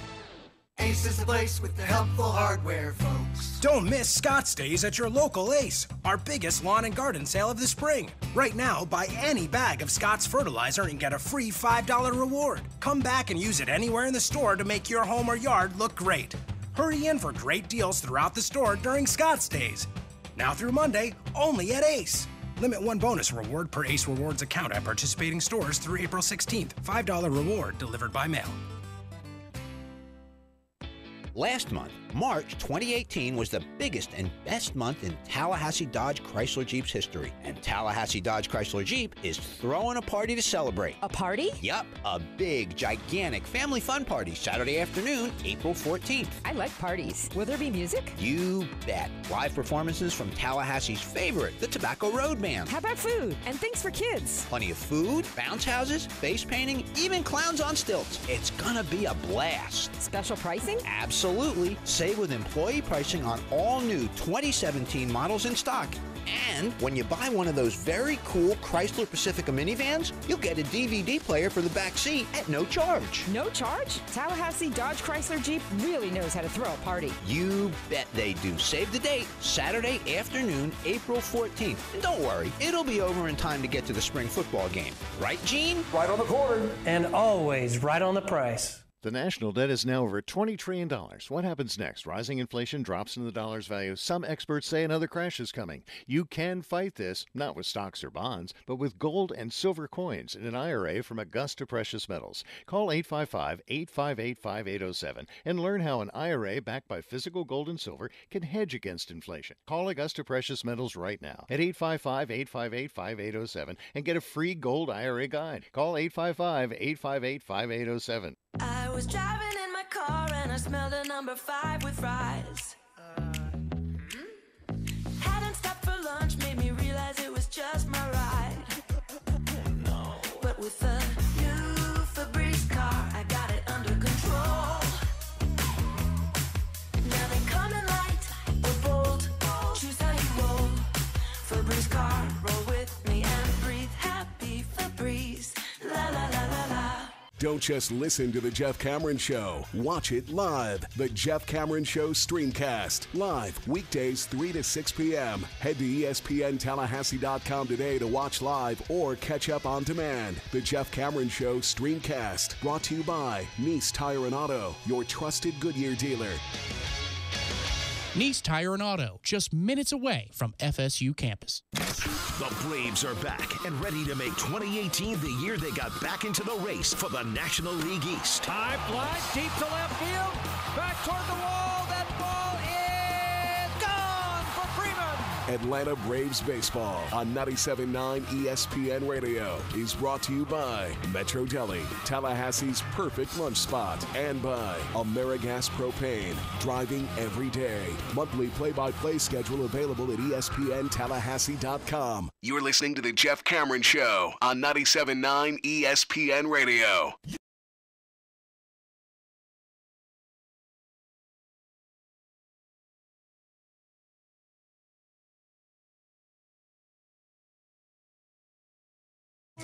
Rockies Padres fight. Perdomo throwing at Arenado, and McGuire gets involved. Mark McGuire. Don't see any clean shots through the Not first viewing yet. of it. I'm still looking. All right, what do you do there? What's the play? I never pitched. I don't know. But I think if you're a pitcher and you're going to throw at somebody, I mean, he's clearly throwing. He missed behind him. He's obviously trying to hit him in the middle of the back. So you got to be prepared that obviously the next action is going to be him charging them out. I don't think you can run, man. Now, you don't have to stand there and be tackled. I'd prefer you buck up and try to get a shot in as a guy's charging. I don't mind you even throwing the glove, although that's I love the guys. The Bryce Harper fight from a year ago, who was pitching for, is it the Dodgers? That big old dude. Who was that? Matthew probably knows. That guy, he doesn't know? No, I'll look it up. That dude's huge. And he threw at Bryce Harper, and they both won. They both got shots. But that guy. Oh, I remember that. That was like on a Sunday. That guy early threw in the the glove season. down. But the best part about that was he hit him because Harper had taken him deep twice before. And so he hit him, and then Harper, immediately charges. And that guy, by the way, just straight up threw the glove down like, I'm standing right here. Yeah, Hunter Strickland. That was San Francisco they were playing. Big bitch. Yeah. Hunter Strickland's not afraid. And he hit him and knew damn well that Harper was charging. Harper charged. Strickland stood right there. I prefer that method. It was Memorial Day. That's when it was. Yeah, he points the bat, chucks the bat, the helmet. Yeah, that's right, the helmet. Yeah, he goes sideways. Yeah. It's like he throws the helmet and he somehow throws it directly a shank. sideways. Yeah, if you could shank a you throw. shank a throw with the helmet. But when it looks like he's going to lose, he gets a shot in. He gets a good shot in. I'll give him credit. That's a big man to charge. Yeah, he did. Well, the thing is, okay, I would sort it out this way first. Is Perdomo trying to hit him or throw behind him to send a message? Because you could throw behind somebody to kind of solve the issue but not solve the issue. Yeah, I think if you throw behind somebody and you got to expect to get charged. But if you're throwing behind somebody and he's charging, you say, man, I didn't hit you on purpose. Well, what the hell are you doing? Now get away from me, man. That's not cool. Well, It's a little bit more consistent than throwing at a person and then running away. I think he's throwing at him. He just missed him. You think he just missed him? I think he just missed him. Okay. Yeah. It was close. Yeah, I think he just missed him. Wasn't Sean Estes to Roger Clemens? No, I think he just missed him. The only thing that ever saved Sean Estes is he hit a home run. Yeah, I know. But that didn't even save him. Kind of did, though. It was a big deal to hit a home run there. I mean, to redeem yourself a little bit. A tiny bit. You kind of can't miss it. There's a lot of pressure. I've always thought there's if he had hit the home run, his bat flip was chucking the bat and helicoptering it at Clemens. At Clemens would have been great. Yeah. I always think if you're a pitcher, again, I never pitched, I don't know, and, I would think that you know what you have to do. I mean, the unwritten rules are the unwritten rules. I'm the last guy on earth, and you are too, I guess, so I'm not the last one, who actually like the unwritten rules. I love them. I hate that there's been an assault on unwritten rules by the Deadspins of the world who think it's stupid. I love it. Unwritten rules are great. The unwritten rules of hockey are fantastic. They are fantastic. They've been control the damn game. Yeah, but if you hit my best player and you come up a little high, well, guess what I'm about to do? That's right. I'm about to stick my knee out, and your 60-goal scorer is He's going to be hurt. Well, he's not a 60-goal scorer anymore, is he? Right. He's got one good leg. So, anyhow, the point would be this, though. When you're when your best player gets plunked more than once in a series, or it's quite clearly intentional, and now you're the guy they go to. You're the guy they go to in the bullpen to come out, and you've got one mission, which is to center cut somebody in the middle of the back. Yeah. That's a lot of pressure. Can't afford to miss there. You get one try. The whole ballpark knows what's coming, including that hitter. You got one shot. But does Arenado have to be cool with it? Because last night there was, you could say, the instigating moment where one of the Padres gets hit in the ribs and sent to the hospital.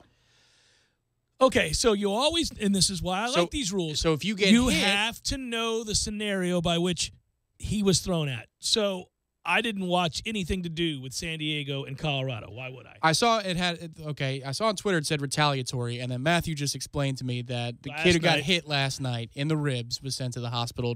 Was it intentional? Was he hit intentionally? Doesn't appear so. But if he gets sent to the hospital, I mean, you wear one on the back, and you didn't even. It missed you. So you might have to be cool with that. Maybe. I don't know, man. You know, I remember as a kid, I used to do this all the time. I'd always yell at the TV.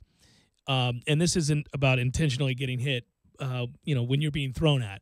But you've got the bases loaded and a guy misses inside and a guy jumps out of the way. And you're like, stand there and take that. Come on. And, we've talked to Meade about this, how those guys, they work on wearing it, right?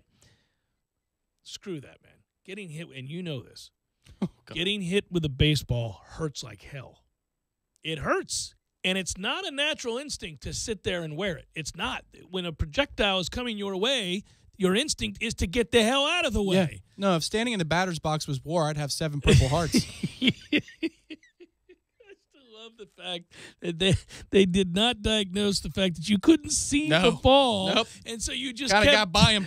Kind of like I couldn't see the baseball. They couldn't see that I couldn't see the baseball. And you just kept taking beating after beating with a baseball, and nobody thought, can you not see the ball, Tom? Until I was about 13. I was, why don't you try an open stance so you can see the ball? Guess what happened? You got out of the way. Well, I got out of the way. Actually, I hit started a couple. to hit, and you got out of the way when it was coming inside. Sure did. Yeah. Michael writes, so can we talk about how bad watching these MLB games through this Facebook watch thing is? This is a disaster. All right, clue me in, Tom Lang. What the hell are we talking about? All right, well, the first one was a Mets-Phillies game, so I did see a decent portion of it. There's no commercial breaks. The graphics, like the bugs for the scores, they're huge so that people can see them, I guess, on their mobiles. So they take up a good 1/8 of the screen. The announce team is all right. They have Kruk on the team, and he's pretty good. He's always kind of entertaining. Yeah. But it's very built for millennials. And I think that's probably the thing that bugs this person, because they'll have Twitter comments about what happened, or not Twitter comments, excuse me, their Facebook comments about what happened, and they'll take up 1/3 of the screen when there's nothing going on, and then they'll wipe them away. Yeah. Swipe right if you don't want comments during the game. I don't want comments. I don't need to hear what Larry and Topeka thinks about that at bat. It's very, very millennially built. So what they're doing is, then I already know I won't be watching. They're sticking a Wednesday nothing game, in the afternoon to try and work out the kinks a little bit. So it's clunky. I hear this guy. Plus, you got to go log on to Facebook to do it. And doesn't that just suck when you click Facebook? Too. Yeah, it's so much easier not to. And you're not allowed to log into your at-bat or anything. You don't get it on TV. The only way you can get it is Facebook. So that's the problem. But can you just create an account for that day? Oh, yeah, I'm sure you could. And they'll take all your information, and they'll know where you're from and everything. But it's just the idea that I have to go watch this on my computer or my tablet. Yeah, no. I don't mind watching on my tablet. I will say that's the area. If you have a sizable iPad or tablet of any kind, I suppose, watching games on that it's not so bad. My thing timed out a couple of times. I mean, I know they're going to have some kinks with it, and I do watch the MLB at Bat app on my Xbox. Sure. So I'm used to watching it. I watch it on my PS4. Yeah. But it's not. It's not the same. It's substandard. Yeah. All right. Well, there we go. We answered that. Jeff Cameron Show 97.9 ESPN Radio.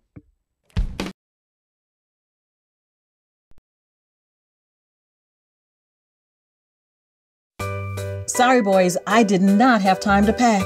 We got this. It's right here, guys. We got this. I thought I could handle it. We got this. moving doesn't have to be a hassle. Call us first at 2 Men and a Truck. No matter the move, home or business, we'll make it a smooth one. I forgot something. We got this. Landowners, your Mahindra dealer is ready to help you save during Mahindra's Red Tag Sale. Enjoy up to $7,900 in tractor cash back and savings, or utility vehicle savings up to $1,700. Plus, Mahindra's industry-leading warranties still come standard. So hurry in for Mahindra's Red Tag Savings.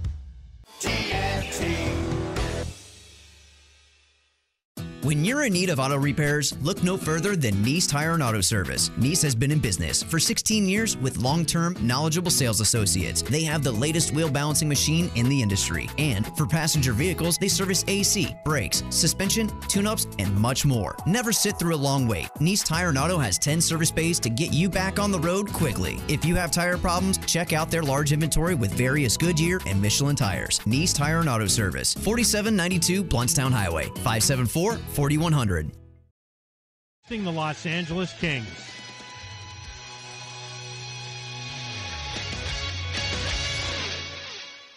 The excitement of the Willie Taggart era at Florida State is in full force. That's why now's the perfect time to sign up at warchant.com. Warchant.com will have wall-to-wall coverage of spring football practice, including the latest on position battles, coach and player interviews, video features, and in-depth analysis. Warchant.com's three-team writers Gene Williams, Ira Schofel, and Corey Clark have 50 years of experience covering the Seminoles. And Warchant.com is the only FSU media outlet with a dedicated, full-time recruiting analyst in Tallahassee with the latest on the 2019 class. For your 30-day free trial subscription, head to warchant.com and use promo code WARCHANT30. Want better gas mileage and a longer-lasting engine? Change your oil every 3 months or 3,000 miles, whichever comes first. You know that sticker on your windshield? Don't look at it now. Wait until the next red light. Okay, check the number on your sticker. Then check your odometer. Is it time? There are 19 Tallahassee area Super Lube locations, which means there's one close to you right now. No appointments, and you're in and out in no time. You can do this today. Super Lube, for better gas mileage and a longer lasting engine. How I love to super lube my car, yes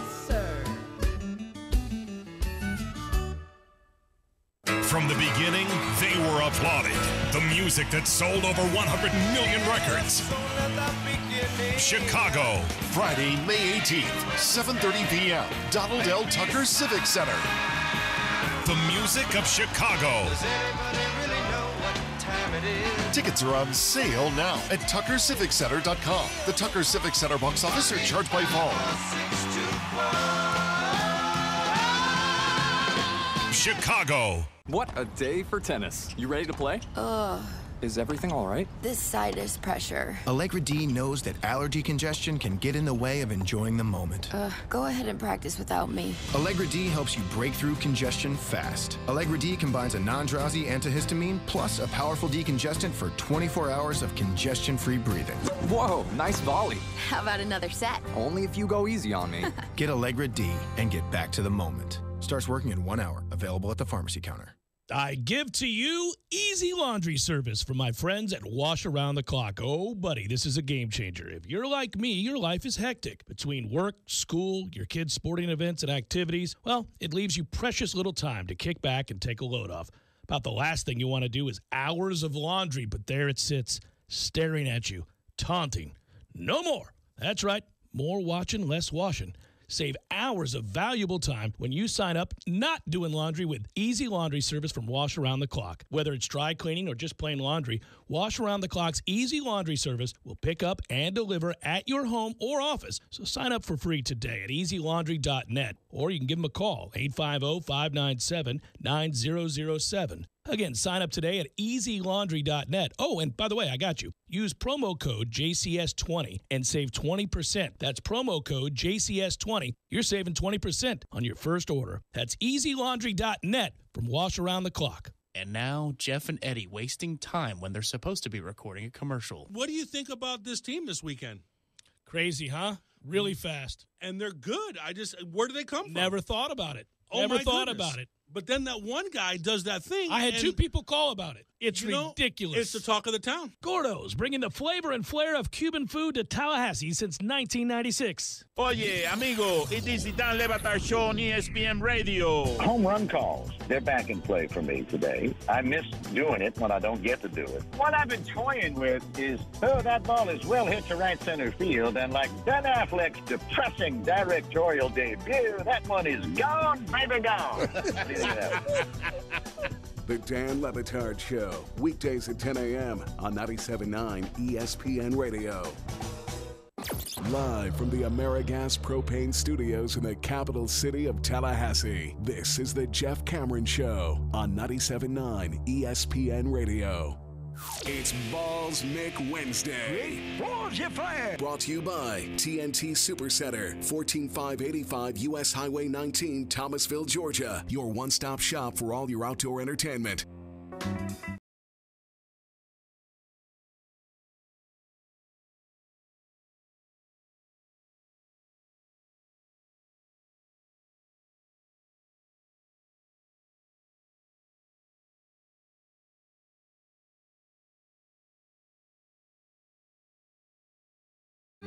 Jeff Cameron Show, 97.9 ESPN Radio. Baltimore Orioles are doing something pretty cool. Don't know if you've seen this. Real quick, meant to mention it before, but they have a kids cheer free is a week old, and Vice President John P. Angelos. I remember when Peter Angelos. I met him at an interleague game, one of the first interleague series, by the way, Tom ever played. I'm old. Atlanta and Baltimore. Oh, really? Yeah, and walked over and talked to Peter Angelos. He just was sitting in the stands. This was in Baltimore or Atlanta? It was Atlanta. We walked over. Yeah. That's funny. I saw Baltimore and Atlanta play each other on Cal Ripken's farewell tour. I saw Eddie Murray hit his 400th home run. I think it was as a switch hitter. I think that's correct. At the game I was at, I have a picture. I went down to take a picture of the AB. It turned out to be the AB. I didn't know it would be. I took a picture as he was swinging. It turned out to be the swing. Oh, that's awesome. Yeah, but you can see, even in the picture, you can see the ball coming in. It's really cool. Eddie was one of my first baseball heroes because he was with the Mets at that time in the early 90s. Because I was just so little and he was in the middle of the order. And he, if somebody had a big hit, it was usually Eddie. So I liked Eddie Murray. Eddie Murray, well, isn't baseball the sport, by the way, where you do that most? You don't do that with basketball. You don't really do that with football. And now Eddie Murray's a Hall of Famer, so it's not like he's a role player. But I'm saying a lot of times with baseball, all fans seem to have a pretty good understanding and love for a guy who's just an average ball player. Only baseball. Sure. Lenny Harris, man, was the pinch hit king for the Mets for I don't even know how many years. He came back and he was good at it again. It gives you a little juice in a 7th or 8th inning at bat. You're like, oh, well, no problem here. We got Lenny Harris. What you got for Lenny? He's not good enough to be an everyday player. But in this spot, Lenny's got you. Kurt Bavacqua, there are older people out there listening to this who are like, Kurt Bavacqua. Cameron just brought up Kurt Bavacqua. Is that a Knoll or is that? No, God, no. He was a Padre and a Pirate and many other things, but he was a nobody player. I just like Kurt Bavacqua. That's a cool name. Kurt Bavacqua is a cool name. I always liked him. We had a guy who was like that. He played for the Cardinals before us, Joe McEwing. Joe McEwing was kind of a utility guy. And you were a big fan. Well, and I couldn't stand his warming up, so he'd be in the on-deck circle, and he would swing the bat, but then his follow-through would be almost straight to the sky. It made no sense. I don't know what he was trying to do, elevate the ball, but he would swing and then it would just kind of float up. It was very annoying. But Joe was, he was one of those. If the Bucks are to take, 2 mocks came out today. Not going to give everybody the rundown of the mocks, which we're having fun with. There's been a trade, Tom. Oh my gosh. It's happening. There's been a trade. When are we going to do that? I have that audio, not at my fingertips, but I did capture that last week. You did capture it? You did save it? Mm-hmm. There's been a trade? Yes. We'll have to do it later in the week, or maybe next week, because we're really gearing up now. Get through spring game. We're really gearing up now. What if Saquon Barkley is drafted by the Bucks at 7? I've seen 2 now think that he falls that far. No. I don't want him either, but we hadn't really entertained the idea, and he is a uniquely gifted player, and we do need a running back. If Saquon Barkley fell to the Bucs and the Bucs took Saquon Barkley, I would delay any reaction. I would remain numb to it and say, all right, let's see if you're a Hall of Famer. If you're anything short of a Hall of Famer, this is a crappy pick. But let's see if you're transcendent. I know. Let's see if you're transcendent. The listeners of this show are great for lots of reasons. I've talked about that a lot over the years, but I was reminded of it again recently over the weekend. All these videos now are coming out of Quentin Nelson, the guard that everybody knows I want because I can't stop talking about him. And now I get at least once a day either an email to the station or on my Twitter feed with a, hey, wait till you see this video of him with the coach's film just brutalizing people, including the one I showed you.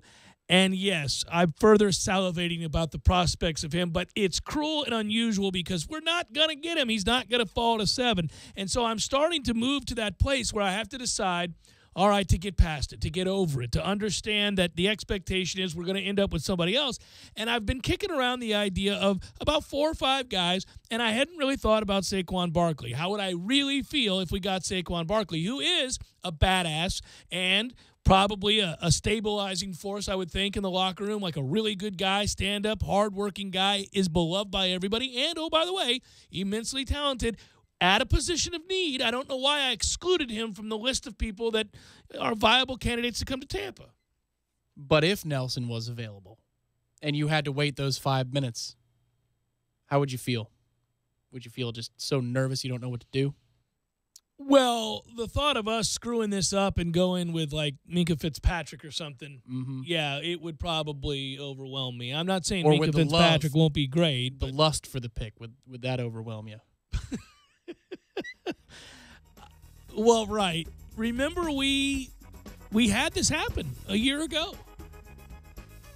We knew when we got to 15th or whatever it was in the draft, we went, one of the Alabama guys are going to be there. There's only 4 picks between us and the pick, and there are 5, 6 Alabama players and here. we wanted all of them. And Dalvin. Oh, it was Alabama plus Dalvin. So no matter what it was, we were going to get Alabama or Dalvin. Every single guy we had talked about as being a viable possibility that we'd be happy with was on the board. Everyone.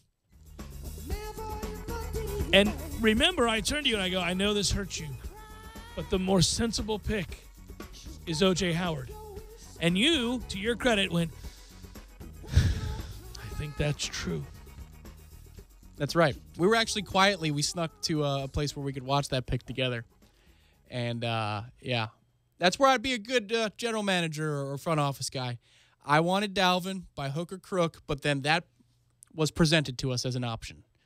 Well, O.J. Howard is the correct pick here. Even though I want Dalvin Cook and Dalvin could go on to be a Pro Bowler, if you're telling me that a top 10 player has fallen all the way to us, how can you not take him? How can you not take him? Yeah. Best player available, right? So if Quentin is available and Saquon Barkley and Derwin James and Minkah Fitzpatrick, distinct possibility of that group, are you with me? Are we in lockstep, pal? I think you've beaten me down enough to the point where I'll be okay with it. I'd be okay with it, but then it's Fitzpatrick. Because go get Sony Michel if you can. Yeah. So the idea here is then you take Quentin Nelson in the second round, you go get Sony Michel. Trade up if you have and to. And I go home just singing. Well, and that's the thing. After that, I don't care. Well, I do care, but we also, The rumor from Charlie Campbell, who has good Buccaneer sources. Yes, they don't always follow through because it's the freaking draft. That's but right. His good Buccaneer sources were aware they want to trade up for Darius Geis. No. If you're going to trade up, not to the middle of the first round, into the second, a couple spots up in the second round. They would trade up for Darius Geis. No. Well, let's apply that logic to Sony Michel, who's a better player. Let's trade up for Sony. And then you get Nelson and Sony. We pick 30 what in a second? 38, I think it is. May not have to trade up. Right. You could roll the dice here. Although the stock on Sony Michel, and Georgia fans certainly know this, has continued to rise. And just watching him in the national championship game, you're like, that translates for sure always. But he's not Saquon in that. You're not giving him 20 totes a game. No, he's not giving him back. No, 16 to 20 touches. You need to get him involved in the pass game, too, because he's just a natural athlete in space. So it's not the same thing as you have a featured back. That's fine, though. Saquon Barkley's it's growing on me. Oh, God. It's not the pick. Well, yeah, but if it falls to you won't be disappointed if Nelson's off and Barkley is there. Right. That's where I've gotten to. I've graduated to that. I thought, all right, if I can't get my guy, all right. If Nelson's gone, he's gone, and Barkley's there, and then we take Derwin. How you doing? Oh, man, I don't know. I love Derwin. I've loved talking to Derwin, and I do think Derwin's upside, if you get him and you use him properly, meaning that he can be a little bit of everything. I mean, have him coming off the edge, obviously walk him down the box and let him make tackles in the run game, all that stuff. I mean, he's a versatile guy. I don't think we've seen the best of Derwin James. I know we haven't seen the best of Derwin James and what he's capable of, so it would be hard for me to bitch. But if you're just saying what I want, sorry, Derwin, you're probably third or fourth on the list of what I want. Bare minimum third. I mean, I want, and that's not bad. No. It's honest. Yeah, it's fair. Jeff Cameron Show, 97.9 ESPN Radio.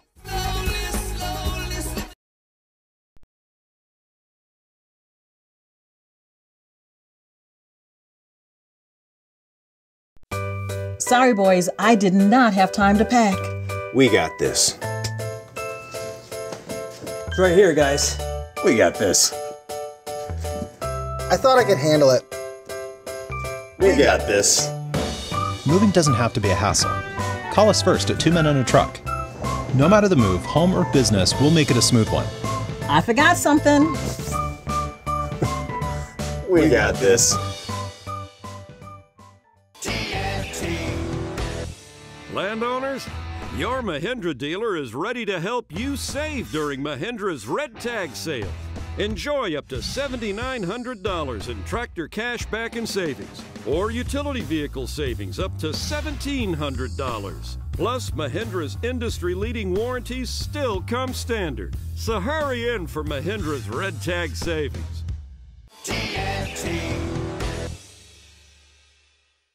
When you're in need of auto repairs, look no further than Nice Tire and Auto Service. Nice has been in business for 16 years with long-term, knowledgeable sales associates. They have the latest wheel balancing machine in the industry. And for passenger vehicles, they service AC, brakes, suspension, tune-ups, and much more. Never sit through a long wait. Nice Tire and Auto has 10 service bays to get you back on the road quickly. If you have tire problems, check out their large inventory with various Goodyear and Michelin tires. Nice Tire and Auto Service, 4792 Bluntstown Highway, 574-4100.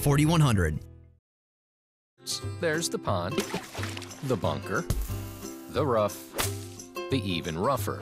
Yeah, put me down for an 8. The giant maples. The row of houses out of bounds on the right.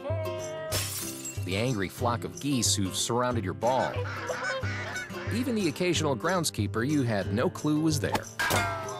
But if you think you found every possible hazard out there, think again. The hazard you missed could actually be a killer. It's the spot on your skin, the one that could be skin cancer.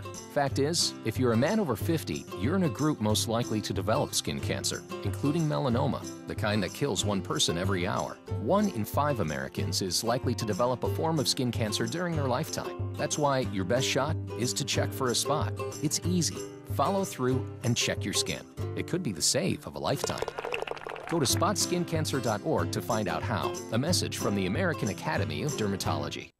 Last month, March 2018 was the biggest and best month in Tallahassee Dodge Chrysler Jeep's history. And Tallahassee Dodge Chrysler Jeep is throwing a party to celebrate. A party? Yup, a big, gigantic family fun party Saturday afternoon, April 14th. I like parties. Will there be music? You bet. Live performances from Tallahassee's favorite, the Tobacco Road Band. How about food and things for kids? Plenty of food, bounce houses, face painting, even clowns on stilts. It's gonna be a blast. Special pricing? Absolutely. Save with employee pricing on all new 2017 models in stock.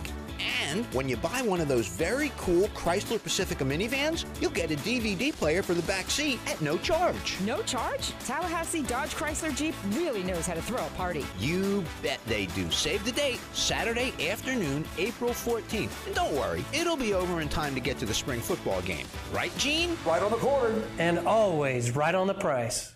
Woohoo! Banditos! Huh? Where? Banditos Burritos, baby.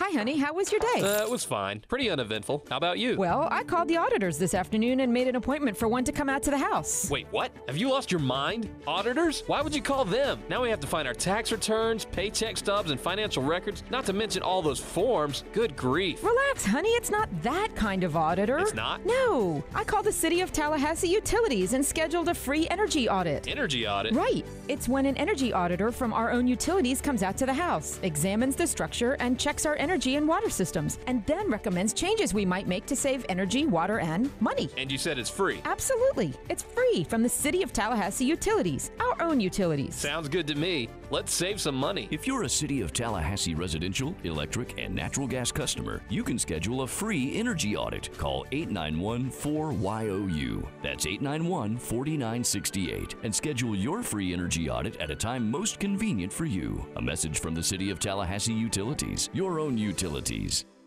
You're listening to The Jeff Cameron Show on 97.9 ESPN Radio.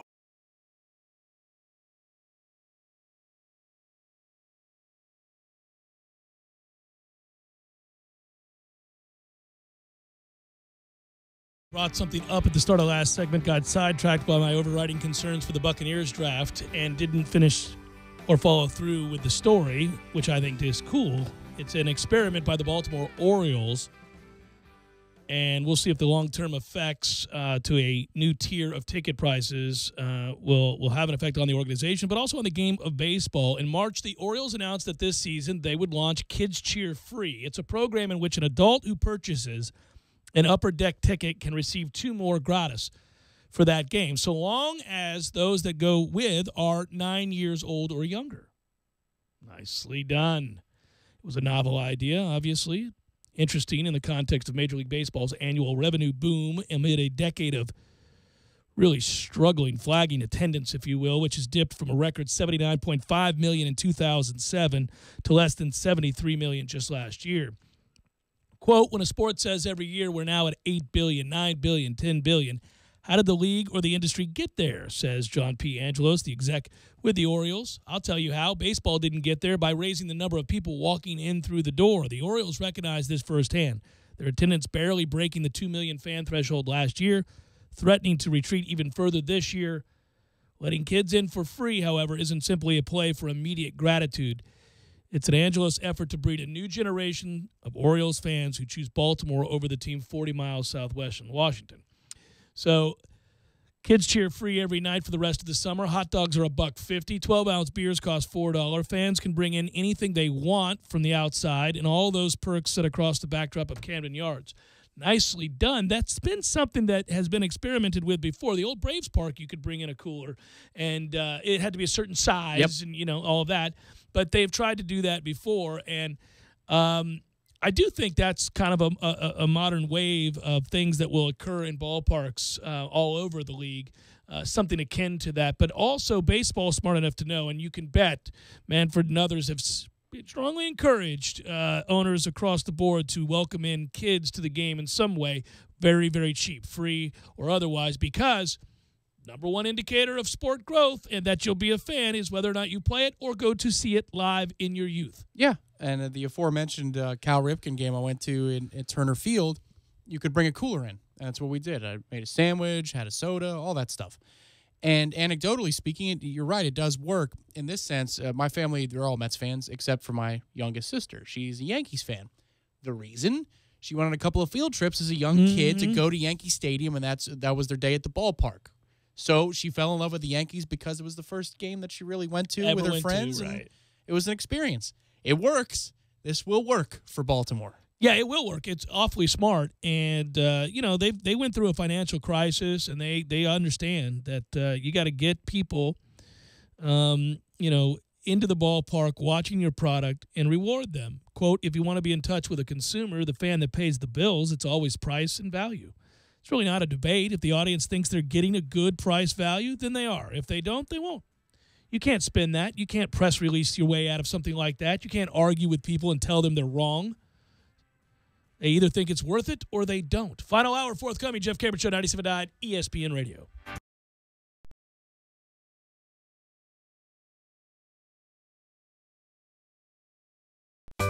Sorry, boys, I did not have time to pack. We got this. It's right here, guys. We got this. I thought I could handle it. We got this. Moving doesn't have to be a hassle. Call us first at 2 Men and a Truck. No matter the move, home or business, we'll make it a smooth one. I forgot something. We got this. Landowners, your Mahindra dealer is ready to help you save during Mahindra's Red Tag Sale. Enjoy up to $7,900 in tractor cash back and savings, or utility vehicle savings up to $1,700. Plus, Mahindra's industry-leading warranties still come standard. So hurry in for Mahindra's Red Tag Savings.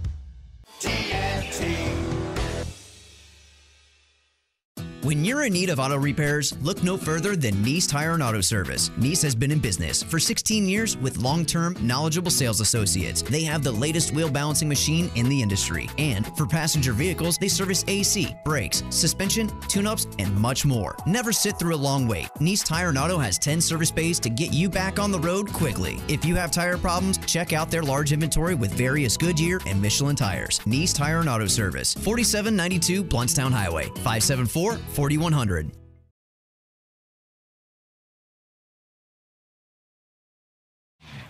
From the beginning, they were applauded. The music that sold over 100 million records. Chicago, Friday, May 18th, 7:30 p.m., Donald L. Tucker Civic Center. The music of Chicago. Tickets are on sale now at TuckerCivicCenter.com. The Tucker Civic Center box office are charged by phone. Chicago. Don't just listen to The Jeff Cameron Show. Watch it live. The Jeff Cameron Show Streamcast. Live weekdays 3 to 6 p.m. Head to ESPNTallahassee.com today to watch live or catch up on demand. The Jeff Cameron Show Streamcast. Brought to you by Nice Tire and Auto, your trusted Goodyear dealer. Nice Tire and Auto, just minutes away from FSU campus. The excitement of the Willie Taggart era at Florida State is in full force. That's why now's the perfect time to sign up at warchant.com. Warchant.com will have wall-to-wall coverage of spring football practice, including the latest on position battles, coach and player interviews, video features, and in-depth analysis. Warchant.com's three-team writers Gene Williams, Ira Schofel, and Corey Clark have 50 years of experience covering the Seminoles. And Warchant.com is the only FSU media outlet with a dedicated full-time recruiting analyst in Tallahassee with the latest on the 2019 class. For your 30-day free trial subscription, head to warchant.com and use promo code WARCHANT30. This is the Dan Le Batard Show on ESPN Radio. I'm at a concert, and I go to the bar, and a guy comes over and points at me and says, "You're on ESPN." And I'm like, "Yes, I am." And he's like, "Mike and Mike." And I'm like, "No." And he's like, "Outside the line." I guess he thought I was Bob Lee. Who was it? Was it Mike? I was Mike Golick, and now I'm Bob Lee. But this is where he's got me. Like, on the third one. I'm like, really, dude? Just go to Google. He hit me with Rosenberg. Peter or Sid? Which one? Probably Peter. It had to be Peter. No, there's Sid. a hell of a difference. Yeah. What is happening in that person's mind? In one conversation, he thought you were Golick, Bob Lee, Peter Rosenberg. That's right. I think fat guys. The Dan Le Batard Show, weekdays at 10 a.m. on 97.9 ESPN Radio. Driving every day from the AmeriGas studios in the capital city of Tallahassee, this is 97.9 ESPN Radio, WTSM, Woodville, Thomasville, Tallahassee. ESPN Radio Sports Center. I'm Doug Brown. ESPN's Chris Haynes reports Warriors forward Kevin Durant will opt out of the second year of his contract at $26.2 million so he can work on a new deal with the team. Durant took close to a $10 million discount when he signed his current contract with Golden State. The Rockets will likely start the playoffs without forward Luc Mbah a Moute. ESPN's Adrian Wojnarowski reports Mbah a Moute suffered a dislocated right shoulder against the Lakers last night. Tonight ends the NBA regular season. The 76ers can lock up the 3 seed in the East with a win at home against the Bucks. Already with 51 wins, our ESPN doubleheader tonight starts at 8 Eastern with that Sixers-Bucks game. In the nightcap, it's the Jazz and Trailblazers in Portland to decide the 3 seed in the Western Conference. From baseball, Padres outfielder Manuel Margot to the DL today with bruised ribs after getting hit by a pitch last night. Nationals outfielder Adam Eaton goes on the DL with a bone bruise on his left ankle. The Stanley Cup playoffs face off tonight with 3 games, including the expansion Vegas Golden Knights hosting the Los Angeles Kings.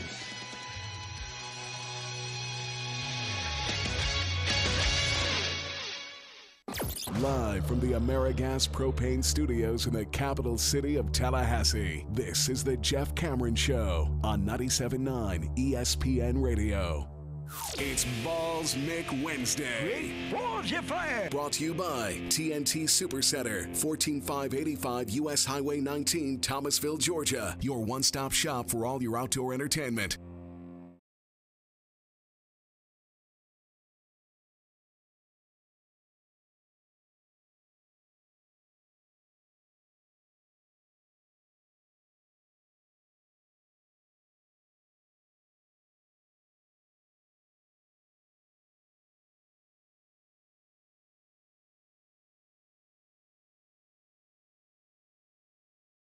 Hour of the Jeff Cameron Show, at least for today. Thanks for tuning to it. I'm Jeff, that's Tom. We're online, ESPNTallahassee.com. You go there, you can find us, listen live via the streaming. You can also stay there and hang out a while, surf the website. You go there for the archived audio and find all 3 hours after the show, and it's also on iTunes. So if you missed something, go catch up there. Email the show if you want. It's JCS at 979ESPNradio.com. On Twitter, it's at JCameron Show. WTSM app for mobile devices. It doesn't matter if that's an Android or an iPhone. You're good to go either way. It's free. You can also find archived audio there. On Twitter, at JCameron Show, and at 979 ESPN Radio if you want to periscope the show. YouTube, ESPN Tallahassee. We're that much closer now to the spring game, and we're getting some good news. At least today, Willie Taggart noting that got some guys back feeling good. Cam Akers going to play on Saturday. There was some question about that. That's good. Bailey Hockman will be playing. They've had some nicks, if you will, nothing too serious. I think Bailey Hockman had some issues with his foot, but he'll be back. Also of note, and I think this is kind of a big deal, I know they had 9 offensive linemen actually practicing today. One of those is a walk-on, so 8 scholarship linemen practicing today, including Alec Eberle for the first time since they've been practicing. He was out there and able to give it a go. That is a good thing. Abdul Bello was back in practice. He was held out on Monday, was not able to practice, so that's good news too. Did we talk about it on the air, or was it just talking outside of the radio where we said maybe the centers won't ask to be, half gone? Yeah. No, we did talk about that on air, yeah. Maybe it could be that the center position isn't something that we lament all the time because we're asking him to play a little bit more of a simple game. Yeah, he doesn't have to be the best center in all of college football in order to have success. Right, yeah. Well, we have another Remington winner here at Florida State, so everything is A-OK. Looks like we'll be able to run the offense the way that we wanted to. Yeah, absolutely. No, just feeling good about what I heard today out of practice in terms of guys getting healthier. And, again, a string of former players making their way back to Tallahassee. You can tell that so many people are embracing, former Noles embracing Willie Taggart and what he's trying to do. DeMarcus Walker was here, of course, but Corey Simon was over at practice today too. And there's no doubt it's almost like a movement. It's happening. People are really pumped. Former players are really excited about what he's doing, and they feel the open arms approach. Yeah, again, consider it. You're a recruit who's going to be visiting Florida State, and you see all of these greats and guys that you can remember. That was the problem with Miami for so long, right? Is that these guys that were part of that run, well, these kids never saw him play on television, so they may as well have been from the 50s. But with us, even though we've had a rough go of it the last couple of seasons, people have heard of Jameis Winston. They've heard of Jalen Ramsey or Xavier Rhodes or, this little line of guys that we can form between now and fall camp when you have kids on campus.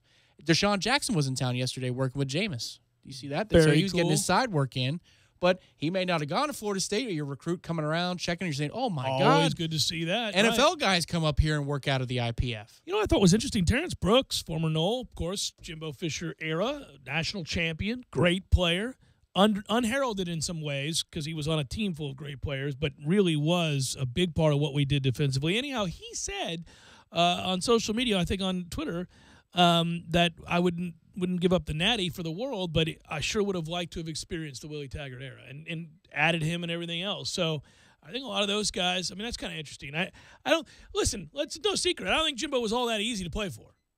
He got results. Correct. They won a lot of games. He got people drafted. They're happy about the money. They're happy about the success. But I don't think they necessarily loved playing for Jimbo Fisher. And there's nothing wrong with that. That's fine. There's good cop, bad cop situations everywhere. And a lot of times the head coach is the bad cop. He can be very difficult. But at the same time, he's tasked with winning games or getting fired. And that's what happens. So I get that. And that's okay. But it's interesting to hear all those guys that were on those teams that they, too, have now embraced Willie Taggart. Never having played for him, of course. I can understand the sentiment, sure. But, man, some of the best teachers I ever had in my life, not just coaches, but teachers, right. were Over the strictest. Oh, yeah. So made you do things you didn't want to do because they knew it would make you better. Right. They had a big picture, long-term. There's something to that. But then there's also the miracle teacher who can make it fun and engaging, and you're not even knowing how much you're retaining and learning in that moment. It's just this perfect 45 minutes that you get every day, and you don't realize that it can't always be this easy. But that's hardly ever the case. I mean, that's a diamond in the rough. So maybe Willie is that. But, I mean, I wouldn't throw Jimbo under the bus if you're Terrence Brooks and you played here during the height of the rise back to prominence.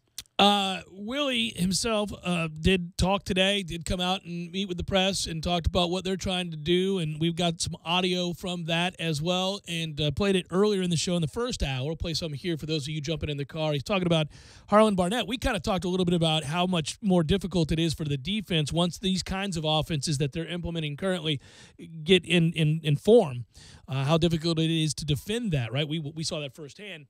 But that was especially true because we didn't run those offenses. And so whenever we encountered that, our guys weren't accustomed to seeing it every day at practice. Harlan Barnett now is going against that every day in practice. But let's remember, where does he come from? Michigan State. They certainly didn't see a lot of that in the Big Ten. They certainly didn't see it every day at practice at Michigan State because that's not what they run. And Willie had some thoughts on how the defense is coming along in all of this as well. What are you seeing from the defense, and do you feel they'll be up to the challenge to defend offenses that run at the pace that you like to do? I do. I think as right now, again, it's learning for all of us. Our offense, learning how to play at that tempo, and then our defense learning how to defend at that tempo. And I think more importantly, as a coaching staff, I look at Coach Barnett and all. Him learning to face that as well. You see it during the year when you go against teams, but to see it every day, that helps you. And it helps you organize your practice and your thoughts on what you want to do defensively, to try to stop it. I don't necessarily think it's because of the speed. I think it's when you try to do too much defensively is what gets you. And we got to find a way to be simple, just like we say on offense. It's been simple and allowing our guys to play, and that's the thing I like about Coach Barnett and what he's doing with our guys. He's allowing them to play, and they're getting lined up, and to me they're doing a pretty good job, and what they're doing. So I think all of our guys are learning to play with that tempo and that speed, and hopefully come the fall it be seamless once we go out on the football field, and it's kind of like practice.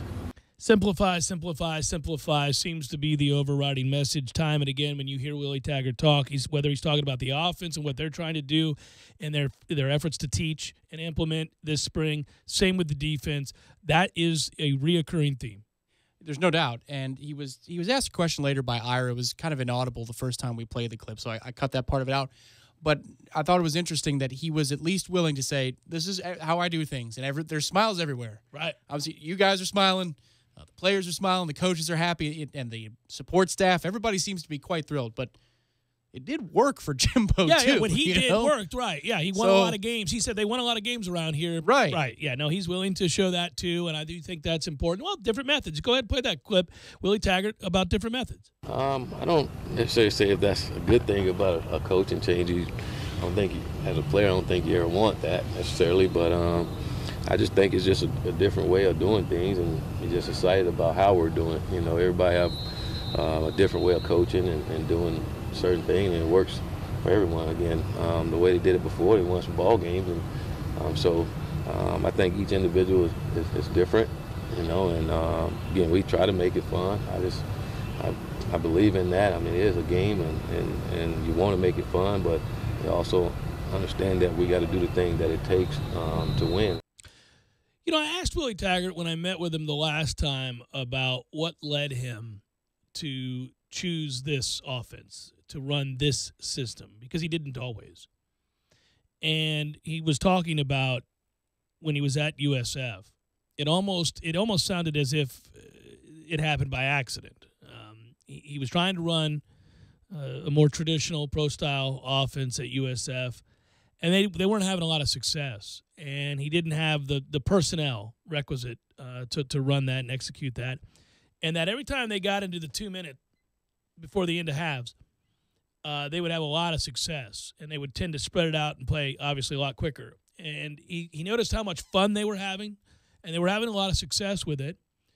And at some point he thought to himself, well, you know, the other way is not working. I'm losing football games. These guys aren't having fun. You know, that seems to be omnipresent in his thinking.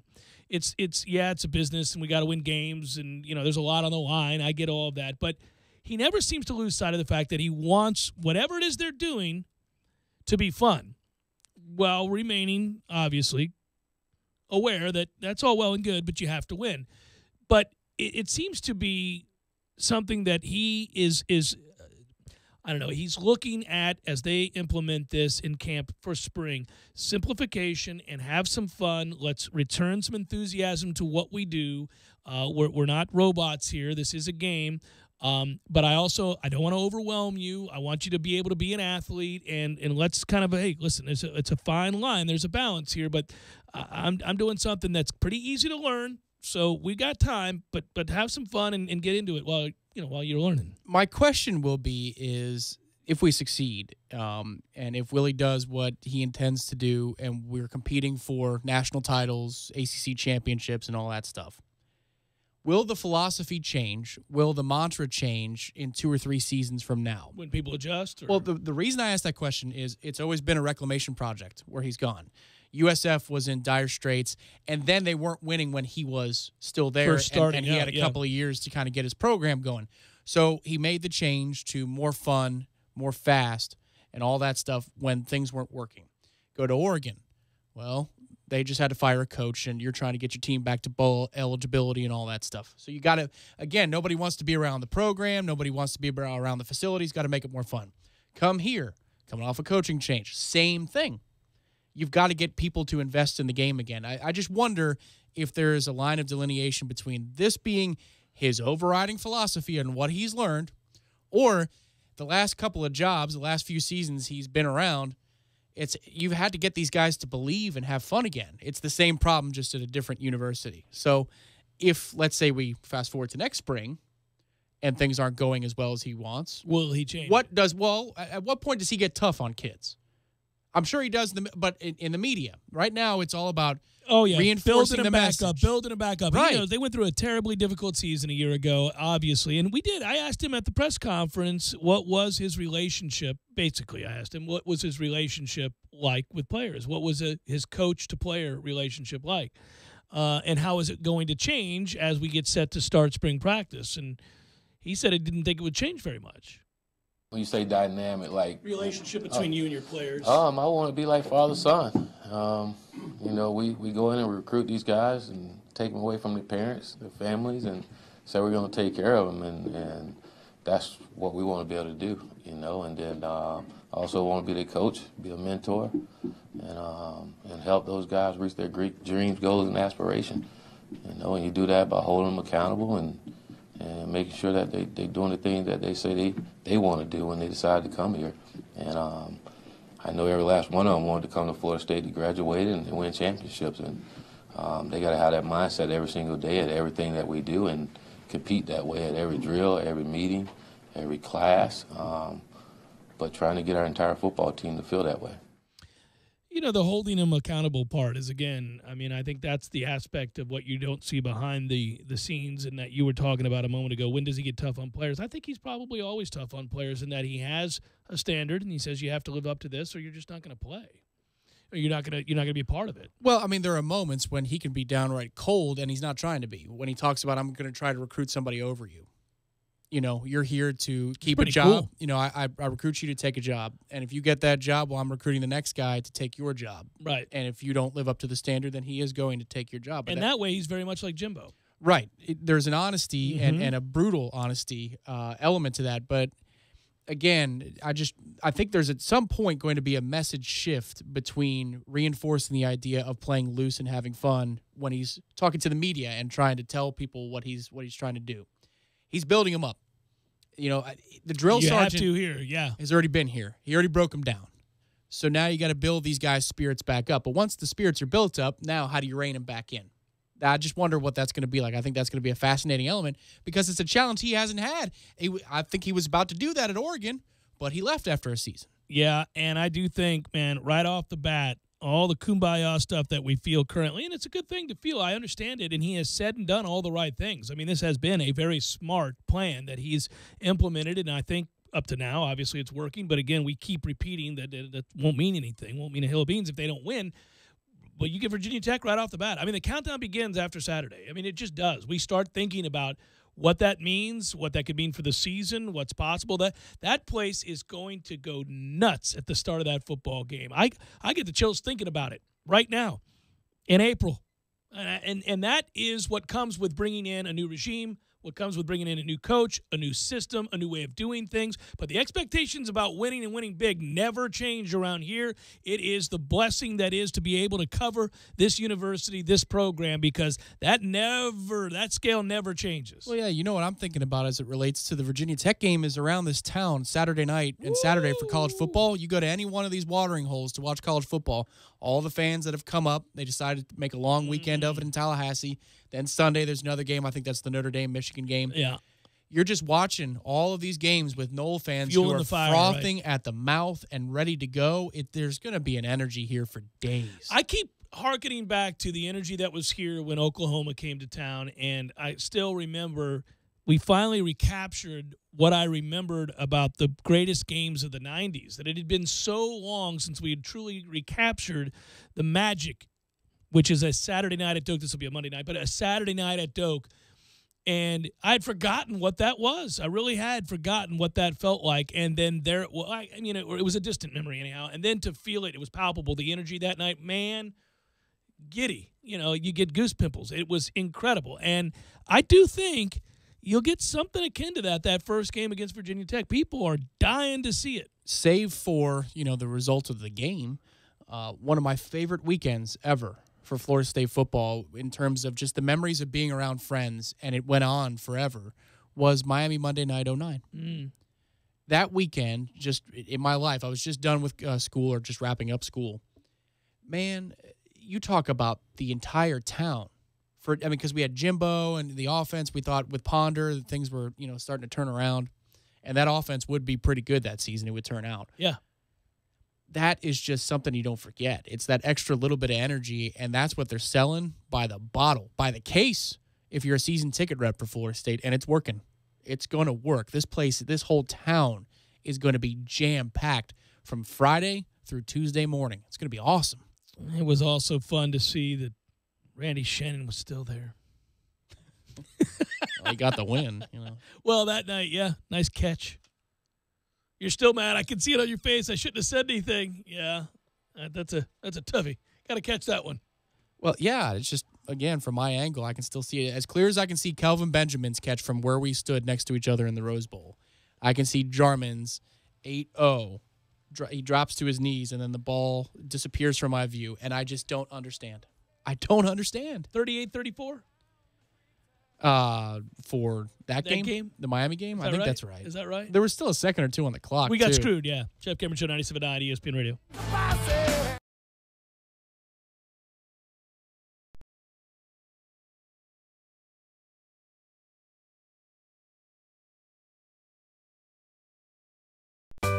Sorry, boys, I did not have time to pack. We got this. It's right here, guys. We got this. I thought I could handle it. We got this. Moving doesn't have to be a hassle. Call us first at 2 Men and a Truck. No matter the move, home or business, we'll make it a smooth one. I forgot something. We got this. Landowners, your Mahindra dealer is ready to help you save during Mahindra's Red Tag sale. Enjoy up to $7,900 in tractor cash back and savings, or utility vehicle savings up to $1,700. Plus, Mahindra's industry-leading warranties still come standard. So hurry in for Mahindra's Red Tag savings.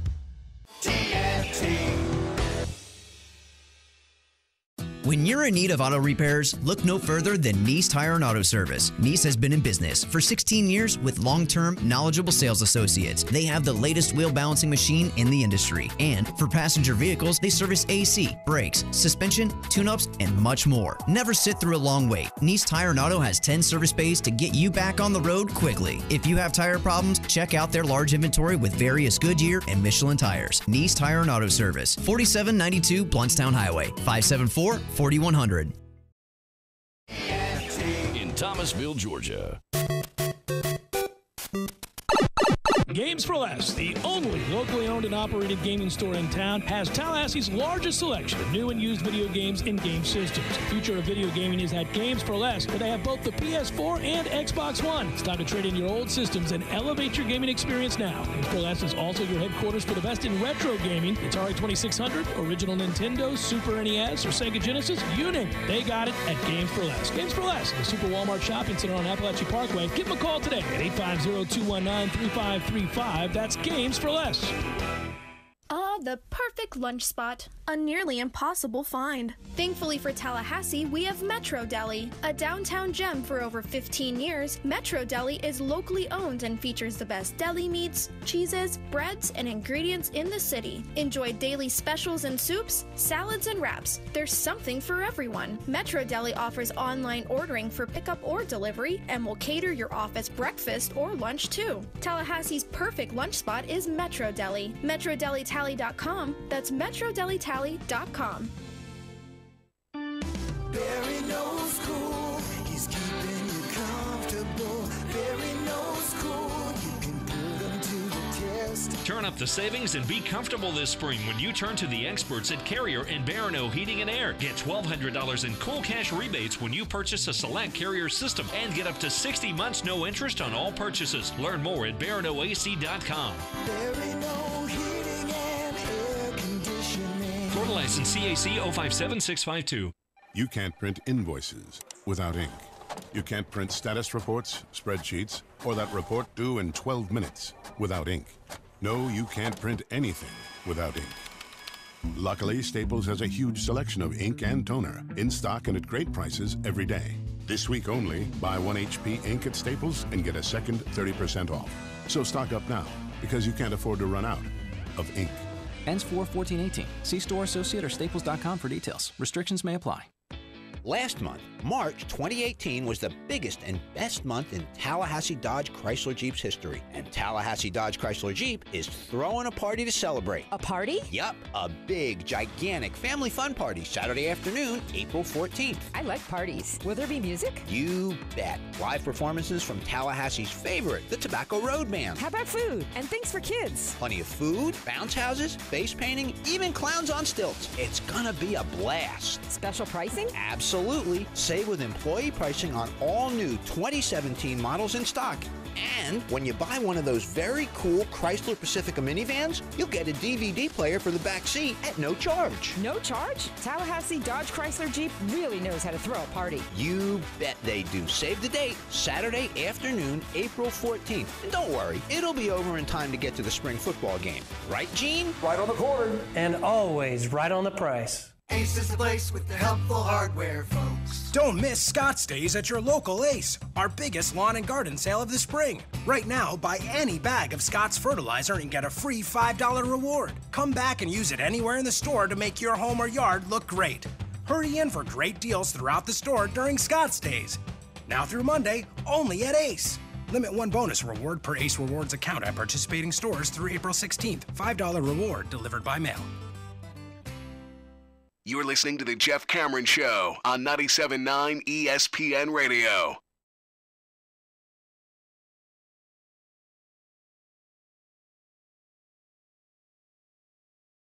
Earlier about what Harlan Barnett's having to do with this defense. There's some great quotes today. I was reading a story, get a credit. I'm reading all of the outlets currently because we're here at the studio and they're doing player interviews and things like that. Knowles 247 wrote a piece, and there's a Cyrus Fagan quote in which he talked about getting to the ball and how they're trying to get guys to understand that we are going to be attacking, we are going to be physical, we are going to be aggressive at all time, we are going to preach it every day, but we are also going to find ways to force you to do that, and they, getting to the ball is a big deal. That quote from Fagan: "I have a bad habit of not getting to the ball. Now we get to the ball. We all get to the ball. Those great defenses at the next level all get to the ball. If you get there, anything can happen. Ball can pop out. You can get a scoop and score. If you fly to the ball, you erase all mistakes, and everything gets better." And so Barnett, implementing the cover 4 defense. You got cornerbacks that jam receivers on the boundary side, setting the tone that way, right? And it's cool, the attacking mentality. Well, going back to this idea of attacking mentality, what did we get so pissed about with the previous defenses over the last few years? Sometimes the numbers were there. Sometimes the statistics told you that it was a pretty good defense, but you never felt, well, first of all, they didn't create turnovers. Secondly, you rarely saw the big, the turnover that led to points or a scoop and score like he was just describing. You just didn't see it. And you thought, we've got too many athletes not to be able to do that a little bit more consistently at the very least, right? We don't seem to get after the quarterback. We don't seem to make plays on defense. We're not opportunistic, and we don't attack enough. And that's a mentality too. A lot of times we think about that only with offenses, right? How you attack a defense. But a defense can attack an offense. And we'll see, but it sounds like that is certainly what they're attempting to implement currently. This is my favorite thing about the 2010 defense when Mark Stoops first took over. I get they were playing zone schemes, but they were aggressive within those schemes, were they not? You absolutely can be, yes. And they were not perfect, and they ran out of gas, and we lost several games that year in the ACC title game because we didn't have a defensive interior left. And they were on roller skates, and that white kid was wide open on every play for Virginia Tech. Over and over again, wasn't he? But they got the most out of what they had. They got absolutely the most, and it was a hit show. I mean, in this day and age where that's probably an uncomfortable phrase when you're referencing football defenses. You can still hit people and hit them hard. Just got to do it a little differently, but yeah. It was Reed, Harris, Rhodes, Kendall Smith, Nick Moody, Parks, you name it. Nick Moody will hit you. Nick would hit you. By goodness gracious. Yes, and the Greg Reed hit on Lattimore, that was the season. Knock your teeth out. Exactly. But some of that. But that's a mentality. And yes. And with Derwin James as the centerpiece of our defense when he was healthy, I don't feel like we utilized that mentality. We didn't. We had a chance with some of the athletes we had to impose a nastiness. I screamed it all the time. I'm like, how can you have Derwin James and not be more attacking? Yes. Well, and the 15 defense was the exception under Kelly. That defense was nasty, and it was led by Old Sassy. But they would hit you, and by the end of the game, you thought, my God, this team has to be exhausted playing us because we're relentless. And last year, I mean, it says it all, right? That when we're trying to blitz, McFadden telegraphs it, and the Miami quarterback can look at it and diagnose it and call what he's about to do, and we don't check out of it. Or I just got the chills. He's at 12 yards depth on a 3rd and 10. You know what I mean? Just thinking about McFadden's play last year, period, gives me the chills. It would be a welcome sight to see some flags for targeting. Well, I'm sorry. We got plenty of those. I mean, we had plenty of those. For the right reasons. For the right reasons, not right. the loose play reasons. Not the frustrated, well, screw this, Quote, Adonis Thomas, we are thinking less. It's more attacking. A one-gap read, one key read. You don't have to read 2 or 3 things before you go. That's the aggressive part everybody is talking about on defense. Taggart talking about that today with the we don't tell him much or talk too much. That was the quote we played for you. Talking too much. In fact, here it is. This is Willie Taggart of talking too much. We just don't tell them much, talk too much. Sometimes that's more of a problem. When you talk too much, then you confuse the kids, So we try to talk less and do a good job of teaching the fundamentals and techniques of what we're doing. But sometimes they get confused when you talk so much, and then they're out there on the field and things happen fast, and you're trying to think about everything Coach told you. you can't get it all at once. And then the kid looks slow or he look confused, and we got to make sure as coaches, we spend all day watching film and all, and we know it. We can't throw it all on our kids. They still got to go to class and have a test they got to study for, and we can't confuse football. It's pretty simple. They know how to play. We just can't confuse them. Not lost on me, by the way, that I haven't mentioned this hour of the baseball game. I will. But we spent 30 minutes on the first hour. We really did. Everything. Not just the game, but where we are as fans. Well, we'll go to break here. I'll come back and do some more of it. I keep thinking about runners on the corners, nobody out in the sixth. How about, was it the eighth that we go down with back-to-back backwards Ks? That one hurt. Come on, man. Yeah. Ew. Ouch.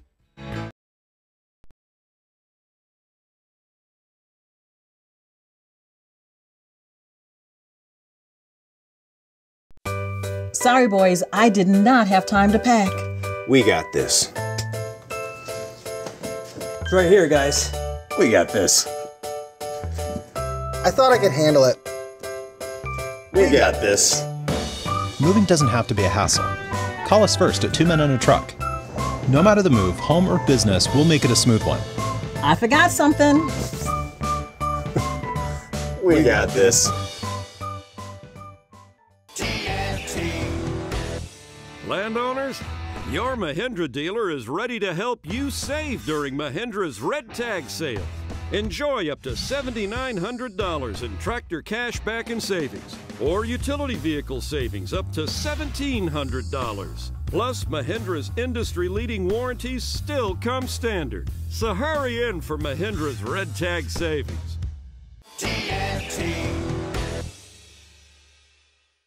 When you're in need of auto repairs, look no further than Nice Tire and Auto Service. Nice has been in business for 16 years with long-term, knowledgeable sales associates. They have the latest wheel balancing machine in the industry. And for passenger vehicles, they service AC, brakes, suspension, tune-ups, and much more. Never sit through a long wait. Nice Tire and Auto has 10 service bays to get you back on the road quickly. If you have tire problems, check out their large inventory with various Goodyear and Michelin tires. Nice Tire and Auto Service, 4792 Bluntstown Highway, 574-4100. Hernandez. If you get into an accident, call 1-855-HOSE-305. That's 1-855-HOSE-305. We don't get paid until you do. Se habla español. Offices Tallahassee and Miami. Are you ready to experience an awesome fishing expedition? Sea Quarters Marina is home to several great charter services. All charters are customized based upon the types of fishing opportunities available and the type of fishing the customer requests. The Northwest Gulf Coast offers a variety of different angling adventures thanks to unspoiled back county islands and crystal clear flats. For more information regarding charters, call Sea Quarters Marina at 697-8400 or online at seaquartersmarina.com.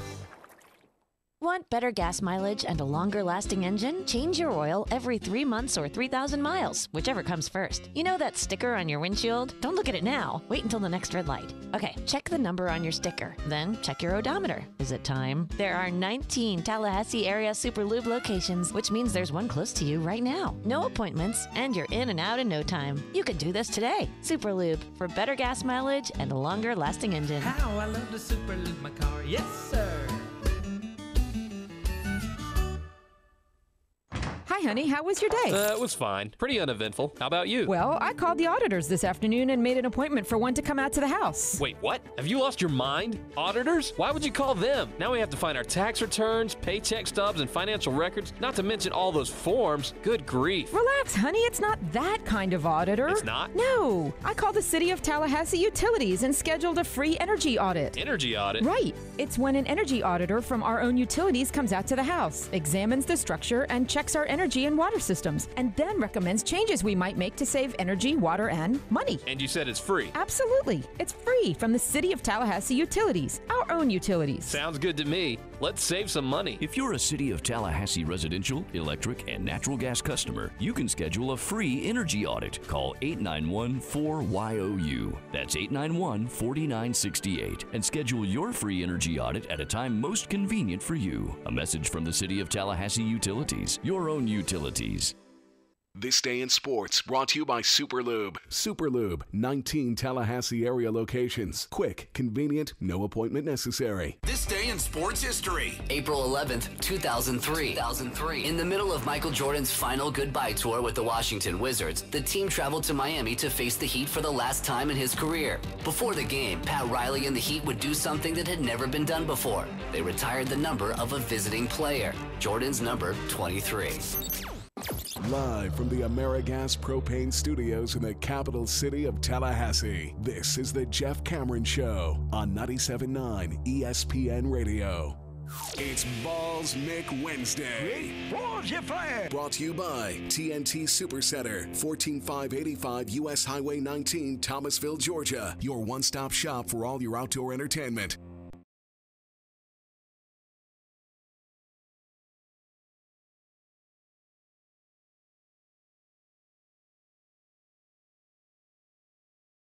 Tom, that even though we haven't started probables, I am aware that an afternoon game still currently being played is being pitched by Robbie Ray. Robbie Ray is starting for Arizona as he does every day. It was not going to be in our list of probables, but it was not lost on me. It should be noted, one of those deals. That Robbie Ray has, in fact, again started for the Arizona Diamondbacks and will forevermore start for the Arizona Diamondbacks. I also want to reiterate something I did earlier in the show, but it is in response to more emails and tweets. This is fun when you get to a place where all you can do is go, why? But the question that I repeatedly get over the course of the last, now almost 24 hours, is why do we always lose to the Gators, Jeff? I hear you make fun of this every time we play them, that you announce we're going to lose, and then we go and lose. And at first I thought it was funny, but I don't think it's funny anymore. Like, now it pisses me off when I hear you say it because I know it's going to be true, and I wish you'd get angrier about it. Like, they want me to get angrier about it, but I'm quite clearly resigned to the fact that we're going to lose to Florida when we play them again. And yet, I say that with the knowledge that this is absurd. I mean, they have played on occasion good enough baseball to win the game. It just hasn't happened. So there's two things at play when you lose 18 of 21 and 13 of 14 and 8 straight. A, they're better than you. That is to say, Florida's baseball program and team is better than our baseball program and team. So when they play, a lot of times, the better team beats the team that they're better than in baseball. Florida's better than Florida State at baseball. Sucks. But, it's not stunning when you go and watch a game and the better team beats them, right? When the better team wins the game, you go like, well, they are better. They're better. They have better players. They're coached better. They pick up the baseball. They run the bases. They pitch. They're better. And that doesn't feel good. I know. It hurts. I can feel your anger raise. It's rising within you right now as you're driving home going, okay, I got it. It rises. But you wanted another explanation, and there's not another explanation. When you lose 13 of 14 and 8 consecutive and 18 of 21, and they're the reigning, it's not just the series record as of late. There is other evidence that leads you to believe they're better. Like they won the national championship last year. So it's not solely that they're beating Florida State. That's what hurts you and me the most. We're pissed, very pissed about that. But they beat everybody quite consistently. That's what they do. They're ranked number 1 in the country. They beat a lot of people's asses on the regular because they're better than them. It doesn't make it easier, but it is a very simple explanation. I can't give you anything more than that. I appreciate that you are desperately reaching out for some morsel of hope, but there's not. It's like, when the Pirates were close to losing a 95 games, whatever the hell we lost last year, I didn't sit down at night getting ready to watch a Pirates game with the expectation that they were going to look like the Houston Astros. I think because they're not the Houston Astros. They're not good enough. They don't have good enough players. They don't have a depth of talent. I would sit down and go, well, we lost tonight to the Mets, I see. Not surprising. I'll tune in tomorrow and see what happens. Equally low expectations, but I'll tune in. Now, we're not like that. The disparity between the two programs is not like that. And so somewhere in there, yes, I agree. There's a level of absurdity and things that aren't probable just from the odds involved in this streak right now. But it does simply boil down to the fact that Florida executes better than we do. They're better defensively than we are. They run the bases better than we do, and they have a greater depth of pitching than we have. And that's the end of the story. There's nothing else to talk about at some point. Correct. Yeah, there's no sense in beating your head against the wall if the program is just better. It's going to change eventually. Things are cyclical, but it's just not the case right now. And maybe I was a little harsh earlier, but, I mean, is there a logical time when apathy is the right thing? In that series, but see, that's the other part, is that I'll tell you, what I get mad about is the frustration that derives from the lopsided nature currently of the rivalry with Florida spills over into just asinine commentary about where the program's at. And that's not true either. They finished 6th in the country and went to the College World Series last year, 40 straight years of 40 wins. They're not, this isn't like when we were getting beat 30-0 by Wake Forest at home. They're not comparable things. Florida State's program is not as good as Florida's program right now. Very true. Sucks. Really angers me. Florida State is a top 20 baseball program in the country. That's true. There's no denying that. Right, and I get it that you're supposed to go on the journey and all that kind of stuff. It's just for me, right now, this program, and it's the reality of the Florida series, these are novelty items. It's about what happens in the postseason because we have reset the bar to be high again. From where we were at the midpoint last year to where we are now, we have completely flipped the script. It was, are we going to a place that this program has never been under that man? We were scared that that's where it was headed, and then quite clearly we were proven wrong. It didn't go there, and it wasn't headed there. No. So where it was headed was Omaha, and that's where we went. Right. And now I think what that does is cheapen the next year. The Holton thing takes some wind out of the sails personally. I'll admit that. Without question, that hurt. And there's nothing coaches could have done about that. Of course not. But I guess to me, perhaps I'm admitting something here, but it's a bit of a novelty to me right now, the program. Right. When it's time to lock in, I'll lock in. But for now, on a Tuesday against Florida, I'm going to chalk up an L. I will be pleased to hear something different. Of course, and that's why I have a running joke. But to invest and live and die on a Tuesday against Florida, I wouldn't live and die. Can't do it. I wouldn't live and die on a Tuesday in a one-off against anybody. I got an email earlier where the person was saying basically, look, you and Tom sit up there all the time and say that this series doesn't matter, this one-off doesn't matter. No, I think it matters. It just doesn't. We don't agree with you that it matters as much as you think it does. That's where we disagree. I cared more when this was a real rivalry and a real series, when they played a series. They don't play series anymore, which is a much greater gauge as to where you are. You can lose a one-off to anybody, literally anybody. Now, grant you, we frequently lose this one, like all the time, because Florida's really good, and they play well, and they beat us. And I'm not happy about it. But regular season games matter, but you're painting a much bigger picture. A singular game isn't painting that picture. All of them add up to paint that picture. And so at the end of the year, I'm going to assess what I think is possible once we get into the postseason. That's what you're doing now. What's possible? How good are we? And not enough people, and I'm amongst them. I'll say it right now. Not enough people are watching a ton of other college baseball programs play the game during the course of the year.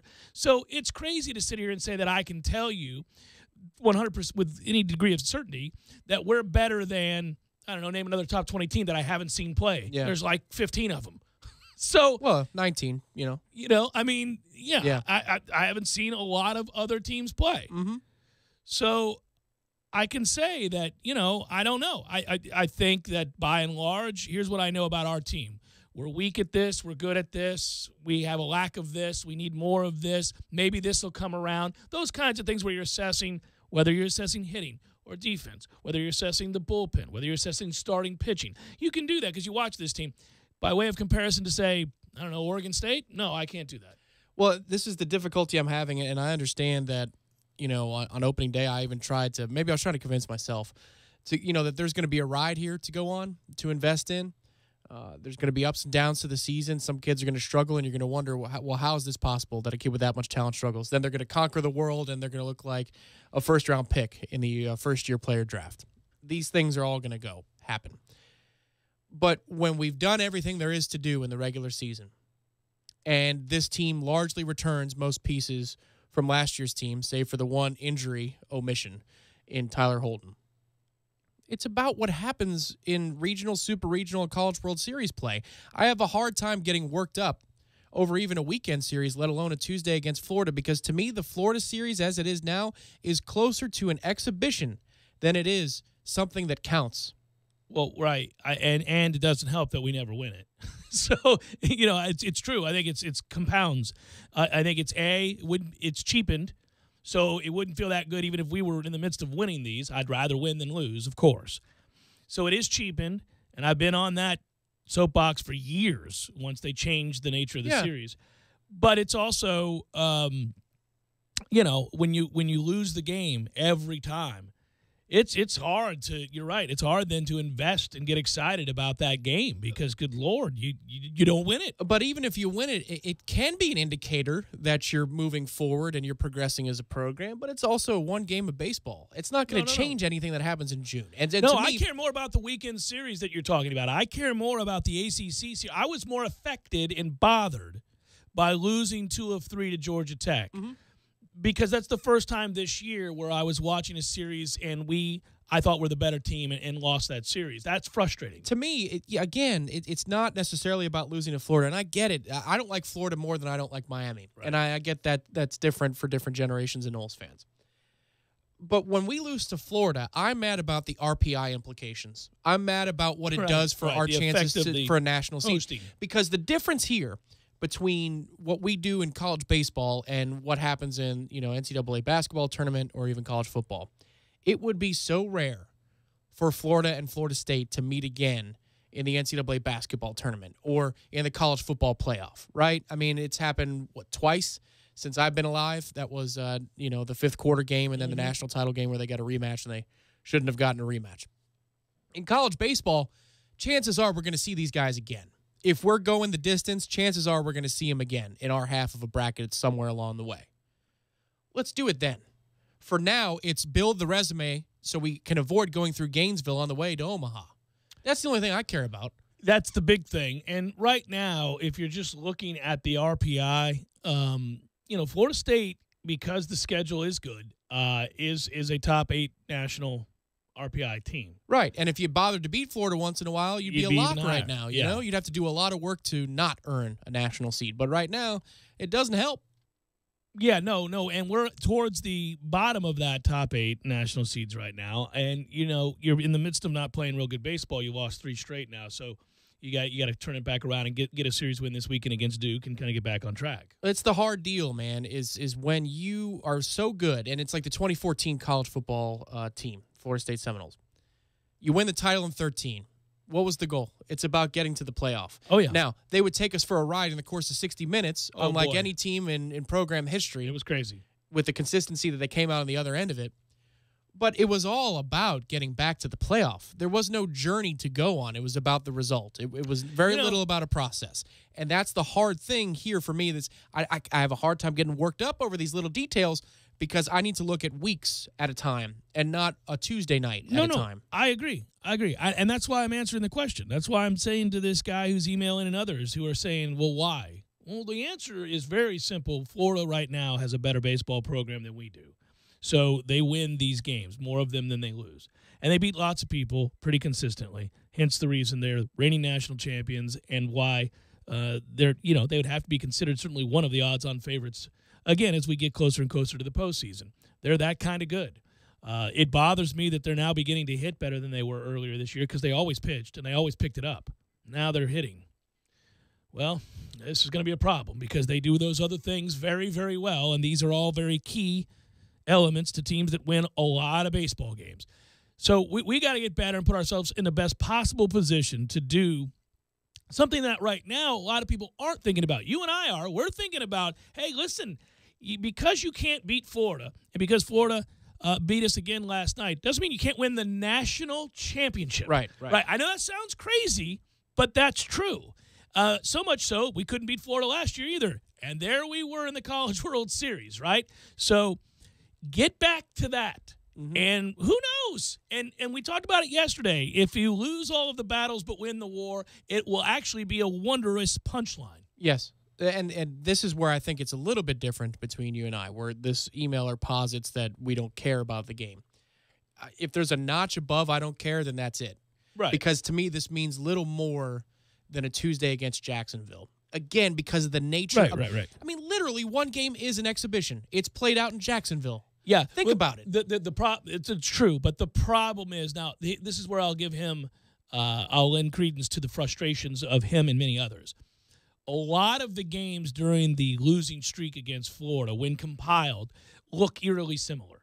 Not all. There have been some one-offs where, man, just dumb luck. You got really unlucky. The 1-0 game, I think you got really unlucky. It just that was cruel baseball. But once again, who's making the errors last night? Yeah.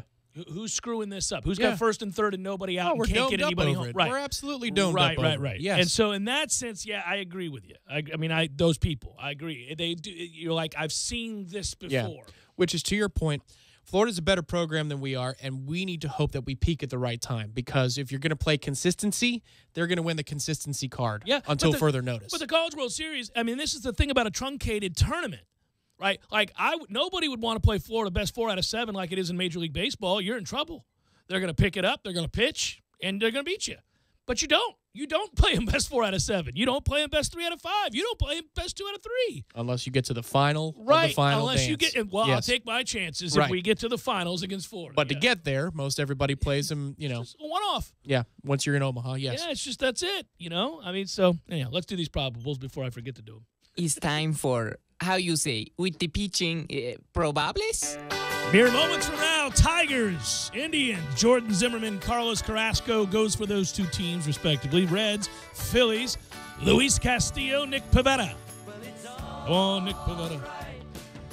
Jays, Orioles, Marco Estrada, Kevin Gausman. We got Mets, Marlins, Zach Wheeler. I know you're really excited about the recall from AAA for Zach Wheeler. Over under 4.5 walks tonight. I'll take the over. Spot start? Well, he's there to prove something. He said he needs to prove a point tonight. Okay. So spot starts are always interesting because a lot of times that's that fool's gold. You'll get a guy, get a spot start, and he'll pitch really well. But enough of the league has seen Zach Wheeler time and again, so it's not. No. If he pitches well, I'll be stunned.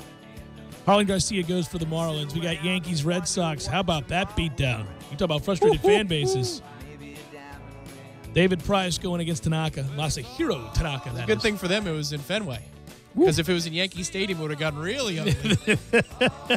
Angels, Rangers, Jaime Barria, and Matt Moore. We've got Pirates, Cubs. Pirates beat the Cubs yesterday for you Cubs fans if you didn't see the score. Pirates did win in Wrigley. Stephen Brault will pitch for the Pirates. We'll go with John Lester for the Chicago Cubs. Got to get guys on base. Let's go, Buccos. Get guys on base. A's, Dodgers. Mengden and Wood, and that is a look at those that shall reside on the bump. Maybe somewhere down the road when somebody plays Purple Haze. Performing tonight, the musical stylings of Mengden and Wood. Welcome Mengden and Wood to the stage. Front Row Knowles, it's up next. Going to be good stuff. You got the former all-world player. You got the consummate professional. And the elite guest in Tim Linnefeld. Kicking ass, taking names. That's next. Thanks. Good work, Tom. Good work, Matthew. Be well, everybody. Talk to you tomorrow.